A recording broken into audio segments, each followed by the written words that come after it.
ਵਾਹਿਗੁਰੂ ਜੀ। ਸਾਰੰਗ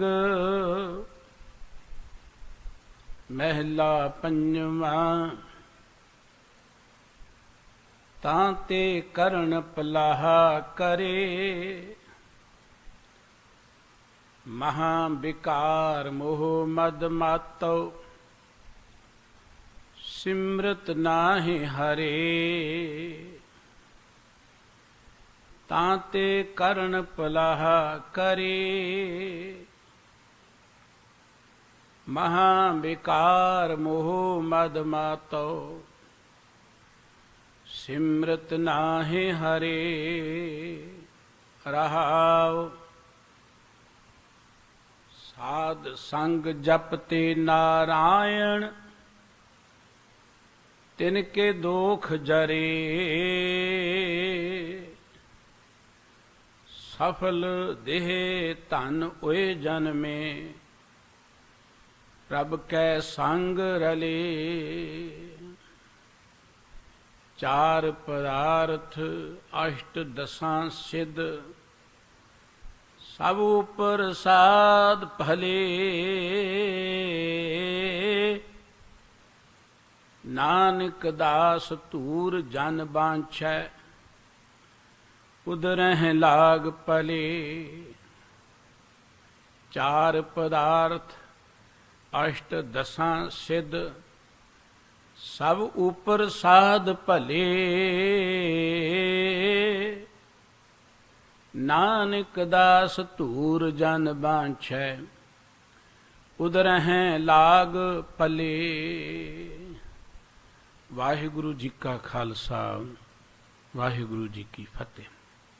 ਗਰੀਬ ਨਵਾਜ ਸਤਿਗੁਰੂ ਜੀ ਸਰਬ ਕਲਾ ਸਮਰੱਥ, ਚਵਰ ਛਤਰ ਤਖਤ ਦੇ ਮਾਲਕ, ਜੁਗੋ ਜੁਗ ਅਟਲ, ਧੰਨ ਧੰਨ ਸ੍ਰੀ ਗੁਰੂ ਗ੍ਰੰਥ ਸਾਹਿਬ ਜੀ ਦੀ ਪਵਿੱਤਰ ਹਜ਼ੂਰੀ ਵਿੱਚ ਸੁਭਾਈਮਾਨ ਪਰਮ ਸਤਿਕਾਰਯੋਗ ਗੁਰੂ ਰੂਪ ਖਾਲਸਾ ਸਾਧ ਸੰਗਤ ਜੀਓ, ਵਾਹਿਗੁਰੂ ਜੀ ਦੀ ਬਖਸ਼ਿਸ਼ ਸਦਕਾ ਅੰਮ੍ਰਿਤ ਵੇਲੇ ਸਤ ਸੰਗਤ ਵਿੱਚ ਜੁੜ ਬੈਠਣ ਦਾ ਸੁਭਾਗ ਸਮਾਂ ਪ੍ਰਾਪਤ ਹੋਇਆ ਹੈ। ਗੁਰਬਾਣੀ ਦਾ ਕੀਰਤਨ ਆਪ ਜੀ ਨੇ ਗੁਰੂ ਕੇ ਕੀਰਤਨੀਆਂ ਪਾਸੋਂ ਸਰਵਣ ਕੀਤਾ ਹੈ। ਸ੍ਰੀ ਗੁਰੂ ਗ੍ਰੰਥ ਸਾਹਿਬ ਜੀ ਦੀ ਪਵਿੱਤਰ ਬਾਣੀ ਦੀ ਵਿਚਾਰ ਜੋ ਆਪ ਜੀ ਹਰ ਰੋਜ਼ ਸਰਵਣ ਕਰਦੇ ਹੋ, ਉਸ ਦੇ ਨਾਲ ਸੰਬੰਧਿਤ ਗੁਰੂ ਕੇ ਇਹ ਅਮੋਲ ਬਚਨ ਸਾਰੰਗ ਰਾਗ ਵਿੱਚੋਂ ਆਪ ਜੀ ਸਰਵਣ ਕਰ ਰਹੇ ਸੀ। ਵਾਹਿਗੁਰੂ ਜੀ ਨੇ ਇਸ ਸ੍ਰਿਸ਼ਟੀ ਦੇ ਅੰਦਰ ਸਭ ਤੋਂ ਉੱਤਮ ਦੇਹੀ ਮਨੁੱਖ ਦੀ ਬਣਾਈ ਹੈ। ਗੁਰਬਾਣੀ ਵਿੱਚ ਮਨੁੱਖਾ ਜ਼ਿੰਦਗੀ ਦੀ ਬੜੀ ਵਡਿਆਈ ਕੀਤੀ ਹੈ। ਕਬੀਰ ਮਾਨਸ ਜਨਮ ਦੁਰਲਭ ਹੈ, ਹੋਏ ਨ ਬਾਰੰਗਬਾਰ, ਜੋ ਬਨ ਫਲ ਪਾਕੇ ਭੋਏ ਗਿਰਹਿ ਬੌਰ ਨ ਲਾਗੇ ਡਾਰ। ਇਸ ਨੂੰ ਹੀਰੇ ਜੈਸਾ ਜਨਮ ਕਿਹਾ ਹੈ, ਇਸ ਨੂੰ ਦੁਰਲਭ ਕਿਹਾ ਹੈ, ਔਰ ਇਸ ਮਨੁੱਖਾ ਜ਼ਿੰਦਗੀ ਨੂੰ ਦੇਵਤੇ ਵੀ ਲੋੜਦੇ ਨੇ। ਗੁਰਬਾਣੀ ਇਹ ਗੱਲ ਕਹਿੰਦੀ ਹੈ ਕਿ ਇਸ ਦੇਹੀ ਕੋ ਸਿਮਰੈ ਦੇਵ, ਸਾ ਦੇਹੀ ਭਜ ਹਰ ਕੀ ਸੇਵ। ਇੰਨੀ ਮਹਾਨ ਜ਼ਿੰਦਗੀ ਮਨੁੱਖ ਨੂੰ ਪ੍ਰਾਪਤ ਹੋਈ ਹੈ। ਪਰ ਜਦੋਂ ਅਸੀਂ ਮਨੁੱਖੀ ਸਮਾਜ ਵਿੱਚ ਨਜ਼ਰ ਮਾਰਦੇ ਹਾਂ, ਬਹੁਤੇ ਲੋਕ ਬੜੇ ਹੀ ਜ਼ਿੰਦਗੀ ਦੇ ਅੰਦਰ ਸੁਖੀ ਹੋ ਕੇ ਜ਼ਿੰਦਗੀ ਬਤੀਤ ਨਹੀਂ ਕਰ ਰਹੇ। ਹਰ ਕੋਈ ਬੜਾ ਆਪਣੇ ਆਪ ਨੂੰ ਵਿਚਾਰਾ ਜਿਹਾ, ਦੁਖੀ ਜਿਹਾ ਮਹਿਸੂਸ ਕਰਦਾ ਹੈ, ਔਰ ਹਰ ਕੋਈ ਜ਼ਿੰਦਗੀ ਦੇ ਅੰਦਰ ਬੜਾ ਆਪਣੇ ਆਪ ਨੂੰ ਤਰਸ ਦੀ ਭਾਵਨਾ ਦਾ ਪਾਤਰ ਸਮਝਦਾ ਹੈ। ਹਾਲਾਂਕਿ ਹਰ ਮਨੁੱਖ ਨੂੰ ਵਾਹਿਗੁਰੂ ਜੀ ਨੇ ਇਹ ਮਹਾਨ ਜ਼ਿੰਦਗੀ ਦਿੱਤੀ ਹੈ। ਮਨੁੱਖ ਦਾ ਇਸ ਤਰੀਕੇ ਦੇ ਨਾਲ ਤਰਸਯੋਗ ਹਾਲਤ ਵਿੱਚ ਜਾਣ ਦਾ ਕਾਰਨ ਕੀ ਹੈ? ਸਤਿਗੁਰੂ ਗੁਰੂ ਅਰਜਨ ਸਾਹਿਬ ਜੀ ਅੱਜ ਦੇ ਮੁੱਖ ਵਾਕ ਅੰਦਰ ਦਰਸਾਉਂਦੇ ਨੇ।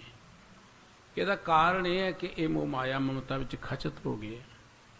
ਨਿਸ ਦਿਨ ਮਾਇਆ ਕਾਰਨੇ, ਪ੍ਰਾਣੀ ਡੋਲਤ ਨੀਤ, ਕੋਟਨ ਮੈਂ ਨਾਨਕ ਕੋ ਨਾਰਾਇਣ ਜਿਹ ਚੀਤ। ਮਾਇਆ ਦੀ ਚਮਕ ਦਮਕ ਦੇਖ ਕੇ ਮਨੁੱਖ ਮਾਇਆ ਨਾਲ ਜੁੜ ਗਿਆ, ਦਾਤ ਪਿਆਰੀ ਵਿਸਰਿਆ ਦਾਤਾਰਾ।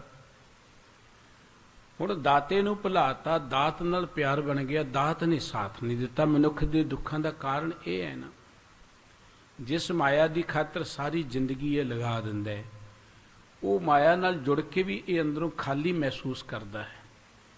ਉਸ ਮਾਇਆ ਨਾਲ ਜੁੜ ਕੇ ਵੀ ਇਹਦੇ ਅੰਦਰ ਇੱਕ ਵੈਕਮ ਜਿਹਾ ਬਣਿਆ ਰਹਿੰਦਾ ਹੈ। ਉਹ ਮਾਇਆ ਨੂੰ ਇਕੱਤਰ ਕਰਦਿਆਂ ਸਾਰੀ ਜ਼ਿੰਦਗੀ ਲਗਾ ਦਿੰਦਾ ਹੈ, ਪਰ ਉਹ ਮਾਇਆ ਮਨੁੱਖ ਦੇ ਨਾਲ ਜਾਂਦੀ ਨਹੀਂ ਹੈ। ਮਨੁੱਖ ਦੇ ਦੁੱਖਾਂ ਦਾ ਕਾਰਨ ਇਹ ਹੈ ਕਿ ਜਿਸ ਚੀਜ਼ ਨੇ ਇਹਦਾ ਸਾਥ ਦੇਣਾ ਸੀ ਉਹਦੇ ਨਾਲ ਇਹਨੇ ਸਾਥ ਹੀ ਨਹੀਂ ਪਾਇਆ। ਜਿਨ੍ਹਾਂ ਨਾਲ ਇਹਨੇ ਸਾਥ ਪਾਇਆ ਉਹ ਕਦੀ ਨਾਲ ਹੀ ਨਹੀਂ ਦਿੰਦੀ, ਸਾਥ ਹੀ ਨਹੀਂ ਦਿੰਦੀ। ਗੁਰਬਾਣੀ ਵਿੱਚ ਸਤਿਗੁਰੂ ਜੀ ਨੇ ਬਚਨ ਕਹੇ ਨੇ ਕਿ ਕਾਚ ਬਿਹਾਜਨ ਕੰਚਨ ਛਾਡਨ ਵੈਰੀ ਸੰਗ ਹੇਤ ਵਿਖਿਆ ਨਾਹੀ ਜਰੇ। ਮਨੁੱਖ ਜ਼ਿੰਦਗੀ 'ਚ ਕੱਚ ਨੂੰ ਵਿਆਜ ਰਿਹਾ ਹੈ। ਜੋ ਬਹਿਰਾਈ ਸਹੀ ਮੀਤ ਸੰਗ ਸਹਾਈ ਸੋ ਆਵੇ ਨਾ ਚੀਤ। ਜੋ ਵੈਰੀ ਨੇ ਉਹਨਾਂ ਨਾਲ ਪਿਆਰ ਹੈ, ਜੋ ਇਹਦਾ ਸੰਗੀ ਸਾਥੀ ਉਹਦੇ ਵੱਲ ਇਹਦਾ ਧਿਆਨ ਨਹੀਂ ਹੈ। ਇਹਦੇ ਦੁੱਖਾਂ ਦਾ ਕਾਰਨ ਇਹ ਹੈ ਕਿ ਇਹਨੇ ਉਸ ਦਾਤੇ ਨੂੰ ਜਿਹਨੇ ਇਹਦਾ ਸਾਥ ਦੇਣਾ ਸੀ ਉਹਨੂੰ ਭੁਲਾ ਦਿੱਤਾ। ਮਾਇਆ ਨਾਲ ਜੁੜ ਕੇ ਇਹ ਵਿਚਾਰਾ ਨਿਤ ਆਪਣੇ ਆਪ ਨੂੰ ਤਰਸਯੋਗ ਹਾਲਤ ਵਿੱਚ ਦੇਖਦਾ ਹੈ। ਇਸ ਹਾਲਤ ਚੋਂ ਨਿਕਲਣ ਦਾ ਸਾਧਨ ਕੀ ਹੈ? ਸਤਿਗੁਰੂ ਸੱਚੇ ਪਾਤਸ਼ਾਹ ਜੀ ਨੇ ਬਖਸ਼ਿਸ਼ ਕੀਤਾ ਹੈ ਤਾਂ ਕਿ ਹਰ ਕੋਈ ਮਨੁੱਖ ਆਪਣੀ ਜ਼ਿੰਦਗੀ ਦੇ ਅੰਦਰ ਸਵੈਮਾਨ ਦੇ ਨਾਲ ਜੀਵਨ ਦਾ ਆਨੰਦ ਮਾਣ ਸਕੇ। ਜੋ ਰਹਿਮਤ ਸਤਿਗੁਰੂ ਸੱਚੇ ਪਾਤਸ਼ਾਹ ਜੀ ਅੱਜ ਦੇ ਮੁੱਖ ਵਾਕ ਰਾਹੀਂ ਕਰ ਰਹੇ ਨੇ, ਆਓ ਆਪਾਂ ਮਿਲ ਕੇ ਗੁਰੂ ਕੇ ਇਹਨਾਂ ਪਵਿੱਤਰ ਬਚਨਾਂ ਦੀ ਵਿਚਾਰ ਸਾਂਝੀ ਕਰੀਏ ਜੀ। ਸਤਿਗੁਰੂ ਜੀ ਦੇ ਪਿਆਰ ਵਿੱਚ ਜੁੜਦੇ ਹਾਂ, ਮਨ ਬਿਰਤੀਆਂ ਨੂੰ ਟਿਕਾਉਂਦੇ ਹਾਂ, ਮੁੱਖ ਤੋਂ ਸਾਰੇ ਹੀ ਉਚਾਰਨ ਕਰੀਏ ਜੀ। ਸਤਨਾਮ ਵਾਹਿਗੁਰੂ ਸਾਹਿਬ ਜੀ। ਸਾਰੰਗ ਮਹਿਲਾ ਪੰਜਵਾਂ। ਤਾਂ ਤੇ ਕਰਨ ਪਲਾਹਾ ਕਰੇ। ਗੁਰੂ ਸਾਹਿਬ ਜੀ ਦੇ ਇਹ ਅੰਮ੍ਰਿਤ ਬਚਨ ਗੁਰੂ ਗ੍ਰੰਥ ਸਾਹਿਬ ਜੀ ਦੇ ਪਾਵਨ ਅੰਕ 1227 ਤੇ ਅੰਕਿਤ ਨੇ। ਤਾਂ ਤੇ ਦਾ ਅਰਥ ਹੁੰਦਾ ਇਸ ਕਰਕੇ, ਕਰਨ ਦਾ ਅਰਥ ਹੁੰਦਾ ਹੈ ਤਰਸ, ਪਲਾਹ ਦਾ ਅਰਥ ਹੁੰਦਾ ਹੈ ਤਰਸਯੋਗ ਹਾਲਤ ਵਿੱਚ ਜਾ ਕੇ ਐਵੇਂ ਤਰਲੇ ਜੇ ਲਈ ਜਾਣੇ, ਐਵੇਂ ਆਪਣੇ ਆਪ ਨੂੰ ਵਿਚਾਰੇ ਜੇ ਸਮਝੀ ਜਾਣਾ। ਦੇਖੋ ਮਨੁੱਖਾ ਜ਼ਿੰਦਗੀ ਉੱਤਮ ਹੈ, ਪਰ ਜ਼ਿਆਦਾਤਰ ਆਪਾਂ ਦੇਖਦੇ ਹਾਂ ਅਸੀਂ ਦੁਨਿਆਵੀ ਲੋਕਾਂ ਦੀ ਚਮਕ ਦਮਕ ਨੂੰ ਦੇਖ ਕੇ ਆਪਣੇ ਆਪ ਨੂੰ ਹੀਣੇ ਮਹਿਸੂਸ ਕਰਦੇ ਹਾਂ, ਆਪਣੇ ਆਪ ਨੂੰ ਕਿਸੇ ਨਾਲੋਂ ਘੱਟ ਮਹਿਸੂਸ ਕਰਦੇ ਹਾਂ। ਹਾਲਾਂਕਿ ਹਰ ਮਨੁੱਖ ਦੇ ਅੰਦਰ ਰੱਬੀ ਜੋਤ ਇੱਕੋ ਜਿਹੀ ਹੈ, ਹਰ ਮਨੁੱਖ ਦੇ ਅੰਦਰ ਖਜ਼ਾਨੇ ਪ੍ਰਮਾਤਮਾ ਨੇ ਭਰੇ ਹੋਏ ਨੇ। ਸਤਿਗੁਰੂ ਜੀ ਕਹਿੰਦੇ ਇਹ ਕਾਰਨ ਹੈ। ਕਰਨ ਪਲਾਹ ਦਾ ਅਰਥ ਹੁੰਦਾ ਹੈ ਕਿ ਐਵੇਂ ਤਰਲੇ ਜੇ ਲਈ ਜਾਣੇ, ਤਰਸਯੋਗ ਹਾਲਤ ਵਿੱਚ ਚਲੇ ਜਾਣਾ। ਮਨੁੱਖ ਇਸ ਕਰਕੇ ਇਵੇਂ ਆਪਣੇ ਆਪ ਨੂੰ ਤਰਸ ਦਾ ਪਾਤਰ ਬਣਾ ਰਿਹਾ ਹੈ, ਜਾਂ ਜ਼ਿੰਦਗੀ ਦੇ ਅੰਦਰ ਉਦਾਸ ਹੈ, ਜਾਂ ਜ਼ਿੰਦਗੀ ਅੰਦਰ ਆਪਣੇ ਆਪ ਨੂੰ ਬੜਾ ਘੱਟ ਮਹਿਸੂਸ ਕਰਦਾ ਹੈ। ਉਹਦਾ ਕਾਰਨ ਇਹ ਹੈ ਕਿ ਮਹਾ ਬੇਕਾਰ ਮੋਹ ਮਦ ਮਾਤੋ ਸਿਮਰਤ ਨਾਹੀ ਹਰੇ। ਜ਼ਿੰਦਗੀ ਦੇ ਅੰਦਰ ਇਹ ਮੋਹ ਮਦ ਮਾਤੋ, ਮਦ ਕਹਿੰਦੇ ਨੇ ਨਸ਼ੇ ਨੂੰ, ਮਾਤੋ ਕਹਿੰਦੇ ਨੇ ਮਸਤ ਹੋ ਜਾਣਾ। ਇਹ ਮਾਇਆ ਦੇ ਤੇ ਵਿਕਾਰਾਂ ਦੇ ਮੱਧ ਵਿੱਚ ਮਸਤ ਹੋ ਗਿਆ ਹੈ ਔਰ ਇਸੇ ਹੀ ਮਸਤੀ ਵਿੱਚ ਤੁਰਿਆ ਫਿਰਦਾ ਹੈ। ਜ਼ਿੰਦਗੀ ਦੇ ਅੰਦਰ ਇਹਨੂੰ ਪਰਮਾਤਮਾ ਯਾਦ ਨਹੀਂ ਹੁੰਦਾ। ਸਿਮਰਤ ਨਾਹੀ ਹਰੇ, ਪਰਮਾਤਮਾ ਨੂੰ ਚੇਤੇ ਨਹੀਂ ਕਰਦਾ। ਜੋ ਪਰਮਾਤਮਾ ਇਸ ਜਗਤ ਨੂੰ ਚਲਾ ਰਿਹਾ ਹੈ ਉਹ ਭੁੱਲ ਗਿਆ। ਸਤਿਗੁਰੂ ਜੀ ਦਾ ਬਚਨ ਹੈ, ਜਗਜੀਵਨ ਪੁਰਖ ਵਿਸਾਰ ਕੇ ਮਾਨਸ ਸੰਧੀ ਆਸ। ਉਸ ਜਗਤ ਨੂੰ ਜੀਵਨ ਦੇਣ ਵਾਲੇ ਪਰਮਾਤਮਾ ਨੂੰ ਭੁਲਾ ਕੇ ਮਨੁੱਖਾਂ ਦੀ ਆਸ ਮਨੁੱਖ ਨੇ ਲਈ। ਜਦੋਂ ਕੋਈ ਮਨੁੱਖ ਪਰਮਾਤਮਾ ਨਾਲੋਂ ਟੁੱਟ ਕੇ ਹੋਰ ਕਿਸੇ ਪਾਸੇ ਦੀ ਆਸ ਰੱਖੇਗਾ, ਗੁਰੂ ਗ੍ਰੰਥ ਸਾਹਿਬ ਜੀ ਦਾ ਬਚਨ ਕਿ ਹਰ ਬਿਸਰਤ ਸਭ ਕਾ ਮੁਹਤਾਜ। ਰੱਬ ਨੂੰ ਭੁਲਾਉਣ ਵਾਲਾ ਬੰਦਾ ਹਰ ਕਿਸੇ ਦਾ ਮੁਹਤਾਜ ਹੋ ਜਾਏਗਾ। ਹਰ ਕਿਸੇ ਦੇ ਅੱਗੇ ਨੂੰ ਹੱਥ ਅੱਡਣੇ ਪੈਣਗੇ। ਹਰ ਬਿਸਰਤ ਸਦਾ ਖੁਆਰੀ। ਪਰਮਾਤਮਾ ਨੂੰ ਭੁਲਾ ਕੇ ਮਨੁੱਖ ਖੱਜਲ ਖੁਆਰ ਹੋ ਰਿਹਾ ਹੈ। ਇਹਦਾ ਦੁਖੀ ਹੋਣ ਦਾ ਕਾਰਨ, ਆਪਣੇ ਆਪ ਨੂੰ ਬੜਾ ਵਿਚਾਰਾ ਜਿਹਾ ਸਮਝਣ ਦਾ ਕਾਰਨ ਇਹ ਹੈ ਕਿ ਇਹਨੇ ਪਰਮਾਤਮਾ ਨੂੰ ਭੁਲਾ ਦਿੱਤਾ ਹੈ। ਜਿਸ ਪਰਮਾਤਮਾ ਨੇ ਜ਼ਿੰਦਗੀ ਦਿੱਤੀ ਹੈ, ਜਦੋਂ ਕੋਈ ਮਨੁੱਖ ਮੂਲ ਨਾਲੋਂ ਹੀ ਟੁੱਟ ਜਾਏ, ਆਪਣੇ ਅਸਲੇ ਨਾਲੋਂ ਟੁੱਟ ਜਾਏ, ਤੇ ਉਦੋਂ ਉਹਨੂੰ ਜ਼ਿੰਦਗੀ ਦੇ ਅੰਦਰ ਅਜਿਹਾ ਸਮਾਂ ਹਟਾਉਣਾ ਹੀ ਪੈਂਦਾ ਹੈ। ਇਸ ਕਰਕੇ ਸਤਿਗੁਰੂ ਸਾਹਿਬ ਜੀ ਕਹਿੰਦੇ ਕਿ ਇਹ ਦੁੱਖਾਂ ਦਾ, ਜਾਂ ਦੁੱਖਾਂ ਵਿੱਚ ਪੈ ਕੇ ਐਵੇਂ ਕੀਰਨੇ ਜੇ ਪਾਉਣ ਦਾ ਕਾਰਨ ਇਹ ਹੈ ਕਿ ਮਹਾ ਬੇਕਾਰ ਮੋਹ ਮਦ ਮਾਤੋ। ਜ਼ਿੰਦਗੀ 'ਚ ਮੋਹ ਮਾਇਆ ਦੀ ਮਸਤੀ 'ਚ ਆ ਗਿਆ ਤੇ ਮੋਹ ਮਾਇਆ ਦੀ ਮਸਤੀ ਵਿੱਚ ਵਿਕਾਰੀ ਬਣ ਗਿਆ, ਔਗਣਾਂ 'ਚ ਪੈ ਗਿਆ, ਬੁਰਾਈਆਂ 'ਚ ਪੈ ਗਿਆ। ਹੁਣ ਕੋਈ ਬੰਦਾ ਜਿਹਨੂੰ ਤੁਸੀਂ ਸੰਗਲਾਂ ਨਾਲ ਬੰਨ੍ਹਿਆ ਹੋਏ, ਉਹ ਕਿਵੇਂ ਸੁਖੀ ਹੋ ਸਕਦਾ ਹੈ? ਮਨੁੱਖ ਨੇ ਤੇ ਆਪਣੇ ਆਪ ਨੂੰ ਬੰਨ੍ਹ ਲਿਆ, ਜਕੜ ਲਿਆ ਔਗਣਾਂ ਦੇ ਨਾਲ। ਗੁਰਬਾਣੀ ਕਹਿੰਦੀ ਨਾਨਕ ਔਗਣ ਜੇਤੜੇ ਤੇ ਗਲੀ ਜੰਜੀਰ। ਜਿੰਨੇ ਔਗਣ ਨੇ ਉਹ ਸਾਰੀਆਂ ਜੰਜੀਰਾਂ ਨੇ ਸਾਡੇ ਗਲ 'ਚ, ਜਿੰਨੇ ਵੀ ਔਗਣ ਨੇ। ਤੇ ਸਾਡੀ ਜ਼ਿੰਦਗੀ 'ਚ ਤੇ ਔਗਣ ਹੈ ਹੀ ਬੜੇ ਨੇ। ਕੋਈ ਪੰਛੀ ਪਿੰਜਰੇ 'ਚ ਫਸ ਜਾਏ, ਭਾਵੇਂ ਉਹ ਜਿੰਨਾ ਮਰਜ਼ੀ ਸੋਹਣਾ ਹੋਵੇ, ਪਿੰਜਰੇ 'ਚ ਫਸ ਕੇ ਉਹਨੂੰ ਦੁੱਖ ਹੰਢਾਉਣਾ ਪਵੇਗਾ। ਮਨੁੱਖ ਵੀ ਜਿਹੜਾ ਨਾ, ਇਹਦੀ ਹਾਲਤ ਪੰਛੀਆਂ ਵਾਲੀ ਹੋਈ। ਮਨੁੱਖ ਨੂੰ ਕਾਬੂ ਕਰਨ ਦੇ ਲਈ ਮਾਇਆ ਨੇ ਚੋਗ ਖਿਲਾਰਿਆ ਹੋਇਆ ਹੈ। ਮਾਇਆ ਦੀ ਚਮਕ ਦਮਕ ਦੇਖ ਕੇ ਮਨੁੱਖ ਇਹੋ ਜਿਹਾ ਫਸਦਾ ਹੈ ਕਿ ਜਾਲ 'ਚ, ਪਿੰਜਰੇ 'ਚ ਫਸ ਜਾਂਦਾ ਹੈ। ਜਿਨ੍ਹਾਂ ਨੇ ਪੰਛੀਆਂ ਨੂੰ ਫੜਨਾ ਹੁੰਦਾ ਹੈ ਨਾ, ਉਹ ਦਾਣੇ ਖਿਲਾਰ ਦਿੰਦੇ ਨੇ।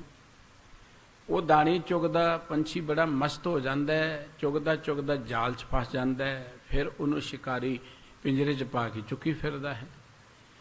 ਮਨੁੱਖ ਦੀ ਵੀ ਹਾਲਤ ਇਹ ਹੈ। ਜਾਲੀ ਰਹਿਣ ਜਾਲ ਦਿਨ ਹੂਆ, ਜੇਤੀ ਘੜੀ ਫਾਹੀ ਤੇਤੀ। ਰਸ ਰਸ ਚੋਗ ਚੁਗੇ ਨਿਤ ਪ੍ਰਾਣੀ, ਝੂਠ ਸਮੂੜੇ ਕਮਨ ਗੁੜੀ। ਇਹ ਦਿਨ ਰਾਤ ਜਾਲ ਬਣ ਗਏ, ਸਾਡੇ ਲਈ ਫਾਹੀਆਂ ਬਣ ਗਏ।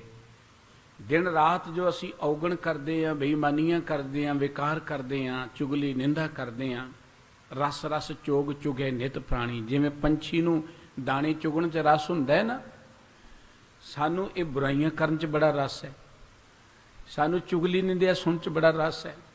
ਬਸ ਇਹ ਰਸ ਲੈਂਦੇ ਲੈਂਦੇ, ਜਿਵੇਂ ਪੰਛੀ ਦਾਣੇ ਨਾਲ ਰਸ ਲੈਂਦਾ ਲੈਂਦਾ ਜਾਲ 'ਚ ਫਸ ਜਾਂਦਾ ਹੈ, ਇਹ ਨਿੱਕੀਆਂ ਨਿੱਕੀਆਂ ਗੱਲਾਂ ਦਾ ਚਸਕਾ ਮਾਣਦਾ, ਰਸ ਲੈਂਦਾ ਹੋਇਆ ਬੰਦਾ ਆਖਰ ਜਾਲ ਵਿੱਚ ਫਸ ਜਾਂਦਾ ਹੈ, ਜਿਹਦੇ ਵਿੱਚੋਂ ਨਿਕਲ ਨਹੀਂ ਸਕਦਾ। ਨਿਕਲਣਾ ਬੜਾ ਔਖਾ ਹੋ ਜਾਂਦਾ। ਸਤਿਗੁਰੂ ਜੀ ਕਹਿੰਦੇ ਇਸ ਕਰਕੇ ਇਹ ਐਵੇਂ ਤਰਲੇ ਜੇ ਲੈ ਰਿਹਾ ਹੈ, ਕਿਉਂਕਿ ਇਹ ਜ਼ਿੰਦਗੀ ਦੇ ਅੰਦਰ ਮਹਾਂ ਵਿਕਾਰ ਮੋਹ ਮਦ ਮਾਤੋ, ਮਹਾਨ ਵਿਕਾਰਾਂ 'ਚ ਪੈ ਗਿਆ, ਮੋਹ ਮਸਤੀ ਵਿੱਚ ਪੈ ਗਿਆ। ਸਿਮਰਤ ਨਾਹੀਂ ਹਰੇ, ਤੇ ਕਦੀ ਇਸਨੇ ਉਸ ਪਰਮਾਤਮਾ ਨੂੰ ਯਾਦ ਹੀ ਨਹੀਂ ਕੀਤਾ, ਵਾਹਿਗੁਰੂ ਜੀ ਨੂੰ ਚੇਤੇ ਨਹੀਂ ਕੀਤਾ। ਜਿਸ ਪਰਮਾਤਮਾ ਨੇ ਇਹਨੂੰ ਜ਼ਿੰਦਗੀ ਦਿੱਤੀ, ਉਹਨੂੰ ਕਦੀ ਇਹਨੇ ਚੇਤੇ ਹੀ ਨਹੀਂ ਕੀਤਾ। ਰਹਾਉ ਸਾਧ ਸੰਗ ਜਪਤੇ ਨਾਰਾਇਣ, ਤਿਨ ਕੇ ਦੋਖ ਜਰੇ। ਸਤਿਗੁਰੂ ਗੁਰੂ ਅਰਜਨ ਸਾਹਿਬ ਜੀ ਕਹਿੰਦੇ, ਜੇ ਤੇ ਪਰਮਾਤਮਾ ਨੂੰ ਅਸੀਂ ਭੁਲਾ ਦੇਵਾਂਗੇ, ਫਿਰ ਔਗਣ ਸਾਡੀ ਜ਼ਿੰਦਗੀ 'ਚ ਆ ਜਾਣਗੇ, ਫਿਰ ਅਸੀਂ ਔਗਣਾਂ ਦੇ ਅਧੀਨ ਹੋ ਜਾਵਾਂਗੇ, ਫਿਰ ਅਸੀਂ ਜ਼ਿੰਦਗੀ ਦੇ ਅੰਦਰ ਐਵੇਂ ਹੀ ਰੋਣ ਹਾਕੇ ਜਿਹੇ ਹੋ ਕੇ ਜ਼ਿੰਦਗੀ ਬਤੀਤ ਕਰਾਂਗੇ। ਪਰ ਸਾਧ ਸੰਗ ਜਪਤੇ ਨਾਰਾਇਣ, ਜਿਹੜੇ ਸਾਧ ਸੰਗਤ ਵਿੱਚ ਆ ਕੇ ਪਰਮਾਤਮਾ ਦਾ ਸਿਮਰਨ ਕਰਦੇ ਨੇ, ਵਾਹਿਗੁਰੂ ਜੀ ਨੂੰ ਚੇਤੇ ਕਰਦੇ ਨੇ, ਤਿਨ ਕੇ ਦੋਖ ਜਰੇ, ਉਹਨਾਂ ਦੇ ਅੰਦਰੋਂ ਇਹ ਦੋਖ ਜਿਹੜੇ ਨੇ ਸੜ ਜਾਂਦੇ ਨੇ, ਮਿਟ ਜਾਂਦੇ ਨੇ। ਇਹ ਦੋਖ, ਇਹ ਕਿਹੜੇ ਨੇ ਦੋਖ ਸਾਡੀ ਜ਼ਿੰਦਗੀ ਦੇ ਅੰਦਰ? ਕੰਨਾਂ ਦਾ ਦੁੱਖ ਹੈ ਨਿੰਦਾ ਚੁਗਲੀ ਸੁਣਨੀ, ਬੁਰੀਆਂ ਗੱਲਾਂ ਸੁਣਨੀਆਂ।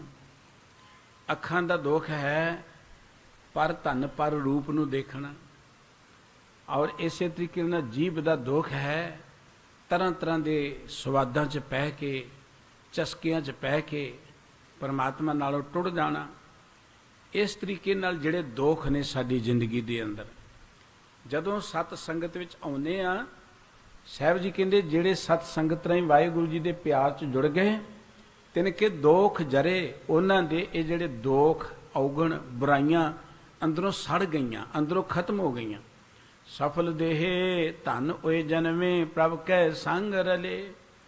ਸਰੀਰ ਮਹਾਨ ਹੈ, ਲੇਕਿਨ ਹਰ ਕਿਸੇ ਦਾ ਸਰੀਰ ਸਫਲ ਨਹੀਂ ਹੈ।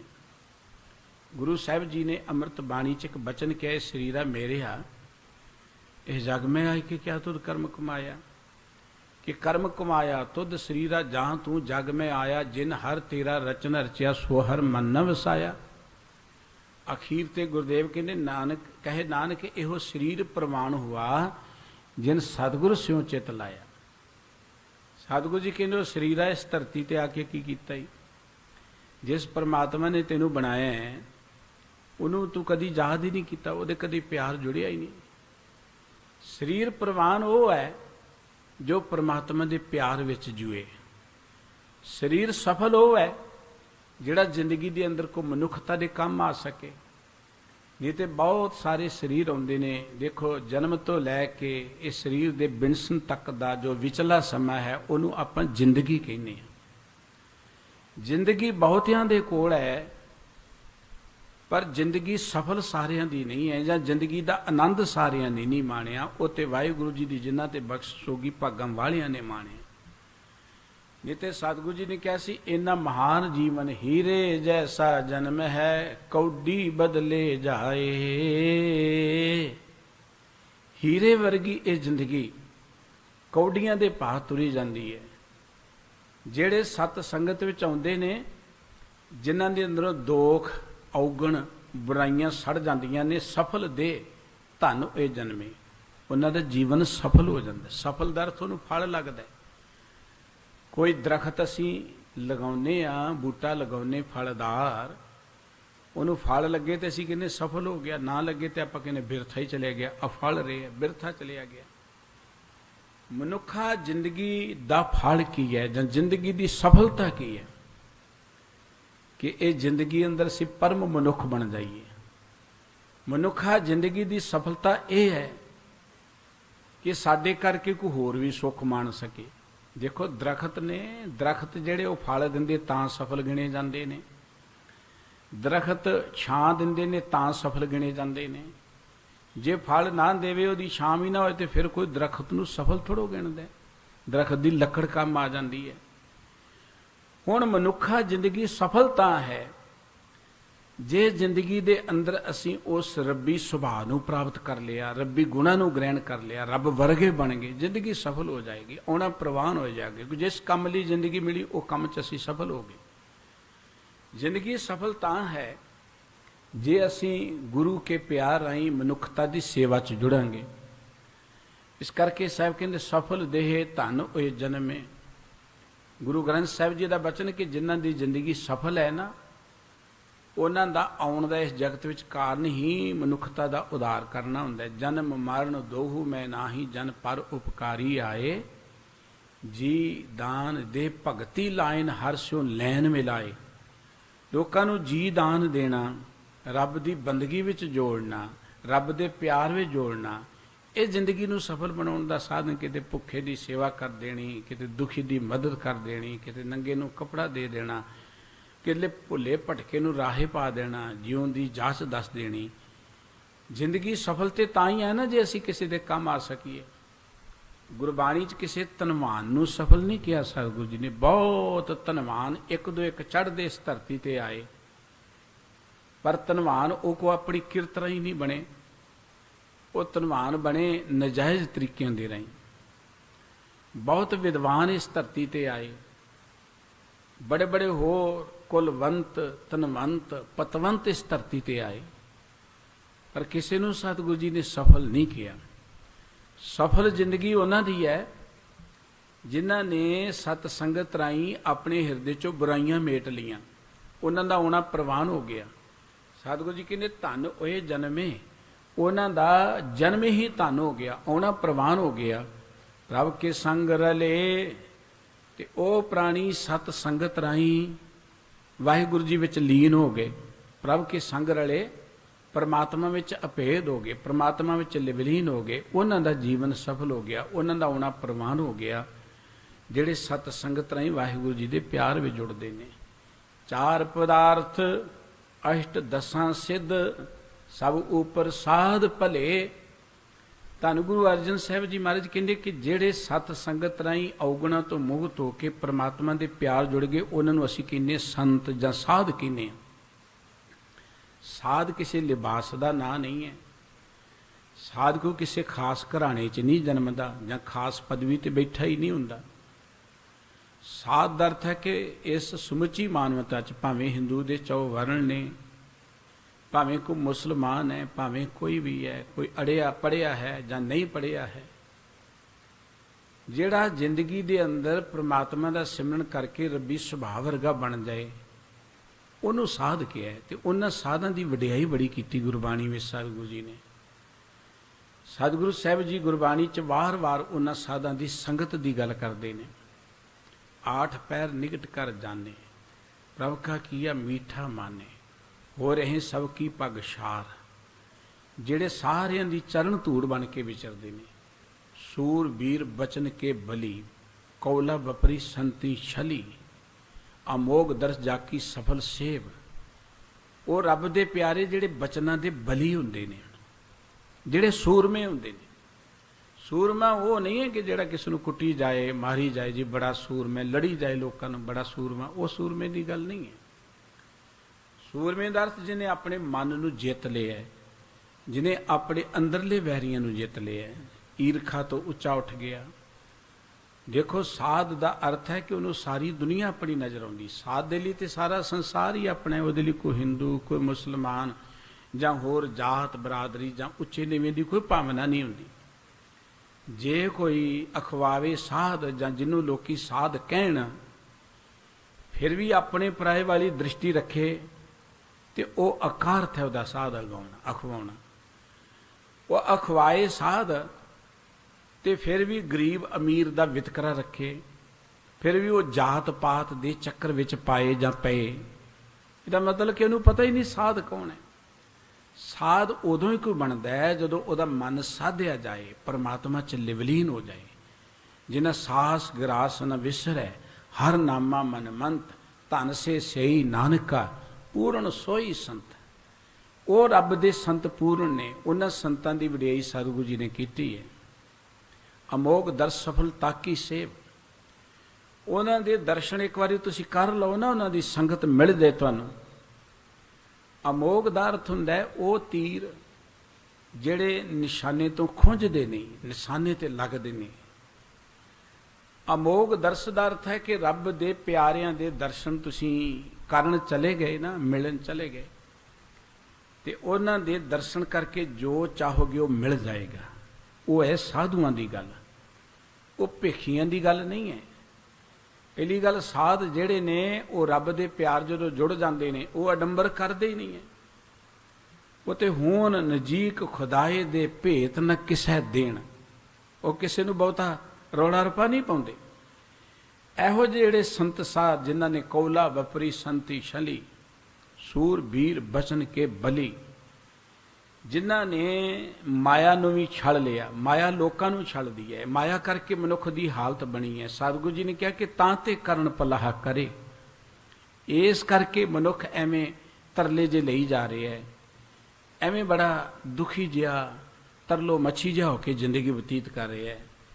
ਕਿਉਂਕਿ ਮਹਾ ਵਿਕਾਰ ਮੋਹ ਮਦ ਮਾਤੋ ਸਿਮਰਤ ਨਾਹੀ ਹਰੇ। ਇਹ ਵਿਕਾਰਾਂ 'ਚ ਮਸਤ ਹੋ ਗਿਆ, ਕਦੀ ਰੱਬ ਨੂੰ ਇਹਨੇ ਯਾਦ ਹੀ ਨਹੀਂ ਕੀਤਾ, ਪ੍ਰਮਾਤਮਾ ਦੇ ਪਿਆਰ 'ਚ ਜੁੜਿਆ ਹੀ ਨਹੀਂ ਕਦੀ। ਇਸ ਕਰਕੇ ਦੁਖੀ ਹੈ।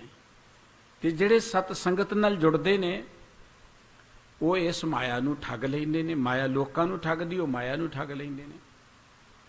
ਬਾਬਾ ਕਬੀਰ ਸਾਹਿਬ ਜੀ ਕਹਿੰਦੇ ਕਿ ਮਾਇਆ ਜਿਹੜੀ ਹੈ ਨਾ, ਕਈ ਰੂਪਾਂ 'ਚ ਆਉਂਦੀ ਹੈ। ਕਬੀਰ ਆਈ ਮੁਝੇ ਪਹਿ ਅਨਕ ਕਰੇ ਕਰ ਭੇਸ, ਹਮ ਰਾਖੇ ਗੁਰ ਆਪਣੇ ਉਨ ਕੀਨੋ ਆਦੇਸ। ਕਹਿੰਦੇ ਮੇਰੇ ਕੋਲ ਵੀ ਆਈ, ਬੜੇ ਭੇਸ਼ ਬਦਲ ਬਦਲ ਕੇ ਆਈ। ਮਾਇਆ ਜ਼ਰੂਰੀ ਨਹੀਂ ਹੈ ਕਿ ਉਹ ਰੁਪਈਆਂ ਦੇ ਰੂਪ 'ਚ ਹੈ ਜਾਂ ਕੇਵਲ ਰਾਜਗੱਦੀਆਂ ਦੇ ਰੂਪ ਵਿੱਚ ਹੈ। ਮਾਇਆ ਦੇ ਬੜੇ ਰੂਪ ਨੇ। ਕਿਸ ਨੂੰ ਆਪਣੀ ਜੋਬਨ ਜਵਾਨੀ ਦਾ ਹੰਕਾਰ ਹੋ ਗਿਆ ਵੀ ਤੇ ਮਾਇਆ ਦਾ ਰੂਪ ਹੈ। ਕਿਸੇ ਨੂੰ ਸੇਵਾ ਕਰਦਿਆਂ ਹੰਕਾਰ ਹੋ ਗਿਆ ਵੀ ਤੇ ਮਾਇਆ ਦਾ ਇੱਕ ਰੂਪ ਹੀ ਹੈ। ਕਈਆਂ ਨੂੰ ਆਪਣੀ ਵਿਦਵਤਾ ਦਾ, ਕਿਸੇ ਨੂੰ ਆਪਣੀ ਸੇਵਾ ਸਿਮਰਨ ਦਾ ਹੰਕਾਰ ਹੋ ਗਿਆ, ਉਹ ਵੀ ਤੇ ਇੱਕ ਮਾਇਆ ਹੀ ਹੈ। ਮਾਇਆ ਉਹ ਹਰ ਚੀਜ਼ ਹੈ ਜਿਹਦੇ ਮੋਹ ਵਿੱਚ ਆ ਕੇ ਅਸੀਂ ਪਰਮਾਤਮਾ ਨਾਲੋਂ ਟੁੱਟ ਜਾਈਏ। ਇਹ ਮਾਇਆ ਜਿਤ ਹਰ ਵਿਸਰੇ ਮੋਹ ਉਪਜੇ ਭਾਉ ਦੂਜਾ ਲਾਇਆ। ਇਹ ਮਾਇਆ ਦੁਨੀਆ ਨੂੰ ਠੱਗਦੀ ਹੈ। ਪਰ ਬਾਬਾ ਕਬੀਰ ਸਾਹਿਬ ਜੀ ਕਹਿੰਦੇ, ਕਬੀਰ ਆਈ ਮੁਝੇ ਪੈ ਅਨਕ ਕਰੇ ਕਰ ਭੇਸ, ਹਮ ਰਾਖੇ ਗੁਰ ਆਪਣੇ ਉਨ ਕੀਨੋ ਆਦੇਸ। ਭਗਤ ਜੀ ਕਹਿੰਦੇ ਮੇਰੇ ਕੋਲ ਆਈ ਬੜੇ ਭੇਸ ਬਦਲ ਕੇ, ਪਰ ਕਿਉਂਕਿ ਮੇਰਾ ਗੁਰੂ ਸੀ, ਮੇਰੇ ਗੁਰੂ ਨੇ ਮੈਨੂੰ ਬਚਾ ਲਿਆ। ਇਹ ਮਾਇਆ ਜਿਹਨੂੰ ਦੁਨੀਆ ਪ੍ਰਣਾਮ ਕਰਦੀ, ਮਾਇਆ ਮੈਨੂੰ ਪ੍ਰਣਾਮ ਕਰਨ ਲੱਗ ਪਈ। ਮਾਇਆ ਮੇਰੀ ਸੇਵਾਦਾਰ ਬਣ ਗਈ। ਜਦੋਂ ਕੋਈ ਸਤ ਸੰਗਤ ਰਾਹੀਂ ਸਾਧ ਬਣ ਜਾਂਦਾ ਹੈ, ਰੱਬ ਦੇ ਪਿਆਰ ਜੁੜ ਜਾਂਦਾ ਹੈ, ਆਪਣੇ ਮਨ ਨੂੰ ਸਾਧ ਲੈਂਦਾ, ਫਿਰ ਉਹ ਮਾਇਆ ਮਗਰ ਨਹੀਂ ਜਾਂਦਾ, ਮਾਇਆ ਉਹਦੇ ਮਗਰ ਹੁੰਦੀ ਹੈ। ਮਾਇਆ ਉਹਦੀ ਸੇਵਾਦਾਰ ਬਣ ਜਾਂਦੀ। ਮਾਇਆ ਦਾਸੀ ਭਗਤਾਂ ਕੀ ਕਾਰ ਕਮਾਵੇ। ਮਾਇਆ ਤਾਂ ਰੱਬ ਦੇ ਪਿਆਰਿਆਂ ਦੀ ਦਾਸੀ ਹੈ, ਉਹ ਸੇਵਾ ਕਰਦੀ ਇਹਨਾਂ ਦੀ। ਪਰ ਕਦੋਂ ਕਰਦੀ ਹੈ? ਜਦੋਂ ਕੋਈ ਵਾਹਿਗੁਰੂ ਜੀ ਦੇ ਪਿਆਰ 'ਚ ਲਿਵਲੀਨ ਹੋ ਜਾਏ। ਇਹ ਮਾਇਆ ਰੱਬ ਦੀ ਬਣਾਈ ਹੋਈ ਹੈ ਨਾ। ਹੁਣ ਜਿਹੜੇ ਰੱਬ ਦੇ ਬਣ ਜਾਣ, ਮਾਇਆ ਤੇ ਉਹਨਾਂ ਦੀ ਸੇਵਾਦਾਰ ਬਣ ਜਾਂਦੀ ਹੈ। ਸਤਿਗੁਰੂ ਸਾਹਿਬ ਜੀ ਕਹਿੰਦੇ ਨੇ ਕਿ ਸਫਲ ਦੇਹ ਧਨ ਹੋਏ ਜਨਮੇ, ਪ੍ਰਭ ਕੇ ਸੰਗ ਰਲੇ, ਚਾਰ ਪਦਾਰਥ ਅਸ਼ਟ ਦਸਾਂ ਸਿੱਧ ਸਭ ਉਪਰ ਸਾਧ ਭਲੇ। ਦੁਨੀਆ ਜਿਹੜੀ ਹੈ ਉਹ ਚਾਰ ਪਦਾਰਥਾਂ ਦੀ ਗੱਲ ਕਰਦੀ ਹੈ। ਧਰਮ ਗ੍ਰੰਥਾਂ ਨੇ ਜਾਂ ਧਾਰਮਿਕ ਲੋਕਾਂ ਨੇ ਚਾਰ ਪਦਾਰਥ ਦੱਸੇ ਨੇ, ਧਰਮ, ਅਰਥ, ਕਾਮ, ਮੋਖ। ਇਹਨਾਂ ਨੂੰ ਪ੍ਰਾਪਤ ਕਰਨ ਲਈ ਮਨੁੱਖ ਬਹੁਤ ਯਤਨ ਕਰਦਾ ਹੈ ਕਿ ਇਹ ਕਿਤੇ ਚਾਰ ਪਦਾਰਥ ਮਿਲ ਜਾਣ ਨਾ। ਅਸ਼ਟ ਦਸਾਂ ਸਿੱਧ, ਅਸ਼ਟ ਮੈਣਾ 8, ਦਸਾਂ ਦਾ ਅਰਥ ਹੈ 10, ਸਿੱਧ ਮੈਣਾ ਸਿੱਧੀਆਂ, 18 ਸਿੱਧੀਆਂ ਜਿਹਨੂੰ ਕਹਿੰਦੇ, 9 ਨਿਧੀਆਂ 18 ਸਿੱਧੀਆਂ ਗਿਣੀਆਂ ਜਾਂਦੀਆਂ ਨੇ ਧਰਮ ਦੀ ਦੁਨੀਆ ਅੰਦਰ। ਸਤਿਗੁਰੂ ਜੀ ਕਹਿੰਦੇ ਆਮ ਲੋਕੀ ਤਾਂ ਮਾਇਆ ਦੀ ਖਾਤਰ, ਚਾਰ ਪਦਾਰਥਾਂ ਦੀ ਖਾਤਰ, ਰਿਧੀਆਂ ਸਿੱਧੀਆਂ ਦੀ ਖਾਤਰ ਹੀ ਦੌੜ ਭੱਜ ਕਰਦੇ ਨੇ। ਇੱਕ ਤੇ ਦੁਨਿਆਵੀ ਲੋਕ ਨੇ ਜੋ ਕਿਰਤ ਕਰਦੇ ਨੇ, ਆਪਣੇ ਕਾਰੋਬਾਰ ਕਰਦੇ ਨੇ। ਇੱਕ ਧਰਮ ਦੀ ਦੁਨੀਆ 'ਚ ਬਹੁਤਾਤ ਉਹਨਾਂ ਲੋਕਾਂ ਦੀ ਹੈ ਜਿਹੜੇ ਧਰਮ ਨੂੰ ਸਿਰਫ ਇਸ ਕਰਕੇ ਧਰਮ ਨਾਲ ਜੁੜੇ ਨੇ ਕਿ ਧਰਮ ਨਾਲ ਜੁੜ ਕੇ ਕੋਈ ਰਿਧੀ ਸਿੱਧੀ ਮਿਲ ਜਾਏ, ਜੋ ਚਾਹੀਏ ਹੁੰਦਾ ਜਾਏ, ਦੁਨੀਆ ਸਾਡੀ ਪ੍ਰਤਿਸ਼ਠਾ, ਸਾਡੀ ਪੂਜਾ ਕਰੇ। ਜੇ ਸ਼ਰਧਾਲੂ ਆਉਂਦੇ ਨੇ ਉਹਨਾਂ ਦੀ ਭਾਵਨਾ ਵੀ ਇਹ ਹੈ ਕਿ ਇਹੋ ਜਿਹਾ ਸ਼ਬਦ ਮਿਲ ਜਾਏ, ਸਾਡੇ ਕਾਰਜ ਰਾਸ ਹੋ ਜਾਣ, ਕੋਈ ਇਹੋ ਜਿਹੀ ਗੁਰੂ ਦੀ ਕਿਰਪਾ ਹੋ ਜਾਏ, ਸਾਡੀਆਂ ਮਨੋਕਾਮਨਾ ਪੂਰੀਆਂ ਹੁੰਦੀਆਂ ਜਾਣ। ਹਰ ਮਨੁੱਖ ਜਿਹੜਾ ਹੈ ਇਹ ਜ਼ਿੰਦਗੀ ਦੀਆਂ ਸਫਲਤਾਵਾਂ ਔਰ ਜ਼ਿੰਦਗੀ ਦੇ ਵਿੱਚ ਚਾਰ ਪਦਾਰਥ ਪ੍ਰਾਪਤ ਕਰਨਾ ਚਾਹੁੰਦਾ ਹੈ। ਪਰ ਸਤਿਗੁਰੂ ਜੀ ਕਹਿੰਦੇ ਚਾਰ ਪਦਾਰਥ ਜਿਹੜੇ ਨੇ ਸਾਧੂਆਂ ਤੋਂ ਜ਼ਿਆਦਾ ਨਹੀਂ ਹੈ, ਵੱਡੇ ਨਹੀਂ ਹੈ। ਸਾਧੂ ਜਨ ਇਹਨਾਂ ਪਦਾਰਥਾਂ ਤੋਂ ਉੱਚੇ ਨੇ, ਮਹਾਨ ਨੇ। ਇਹ ਪਦਾਰਥਾਂ ਸਾਧੂਆਂ ਦੇ ਮਗਰ ਮਗਰ ਤੁਰੇ ਫਿਰਦੇ ਨੇ। 9 ਨਿਧੀ 18 ਸਿੱਧੀ ਪਿੱਛੇ ਲੱਗੀਆਂ ਫਿਰਾਂ, ਜੋ ਹਰ ਹਿਰਦੇ ਸਦਾ ਵਸਾਏ। ਜਿਹੜਾ ਹਿਰਦੇ 'ਚ ਪ੍ਰਮਾਤਮਾ ਦੇ ਨਾਮ ਨੂੰ ਵਸਾ ਲੈਂਦਾ, ਇਹ ਨਿਧੀਆਂ ਰਿਧੀਆਂ ਸਿੱਧੀਆਂ ਉਹਦੇ ਮਗਰ ਮਗਰ ਤੁਰੀਆਂ ਫਿਰਦੀਆਂ ਨੇ। ਭਾਈ ਗੁਰਦਾਸ ਸਾਹਿਬ ਜੀ ਨੇ ਇੱਕ ਕਵਿਤ ਉਚਾਰਨ ਕੀਤਾ ਹੈ ਆਪਣੀ ਰਚਨਾ ਦੇ ਅੰਦਰ। ਕਹਿੰਦੇ ਆ ਰਿਧੀਆਂ ਸਿੱਧੀਆਂ, ਇਹ ਬਰਕਤਾਂ, ਇਹ ਕਰਾਮਾਤਾਂ ਜਾਂ ਆਚਾਰ ਪਦਾਰਥ, ਹੋਰ ਜਿਹੜੇ ਧਾਰਮਿਕ ਲੋਕ ਨੇ, ਇੱਕ ਰੱਬ ਦੇ ਪਿਆਰੇ ਦੇ ਅੱਗੇ ਤਾਂ ਹੱਥ ਜੋੜ ਕੇ ਖੜੇ ਰਹਿੰਦੇ ਨੇ। ਭਾਈ ਸਾਹਿਬ ਜੀ ਦੇ ਬਚਨ ਕਿ ਸਤਿਗੁਰ ਆਗਿਆਕਾਰੀ ਬਾਲਕ ਪ੍ਰਤਪਾਲਕ ਸਿੱਖ, ਚਰਨ ਕਮਲ ਰਜ ਮਹਿਮਾ ਅਪਾਰ ਹੈ।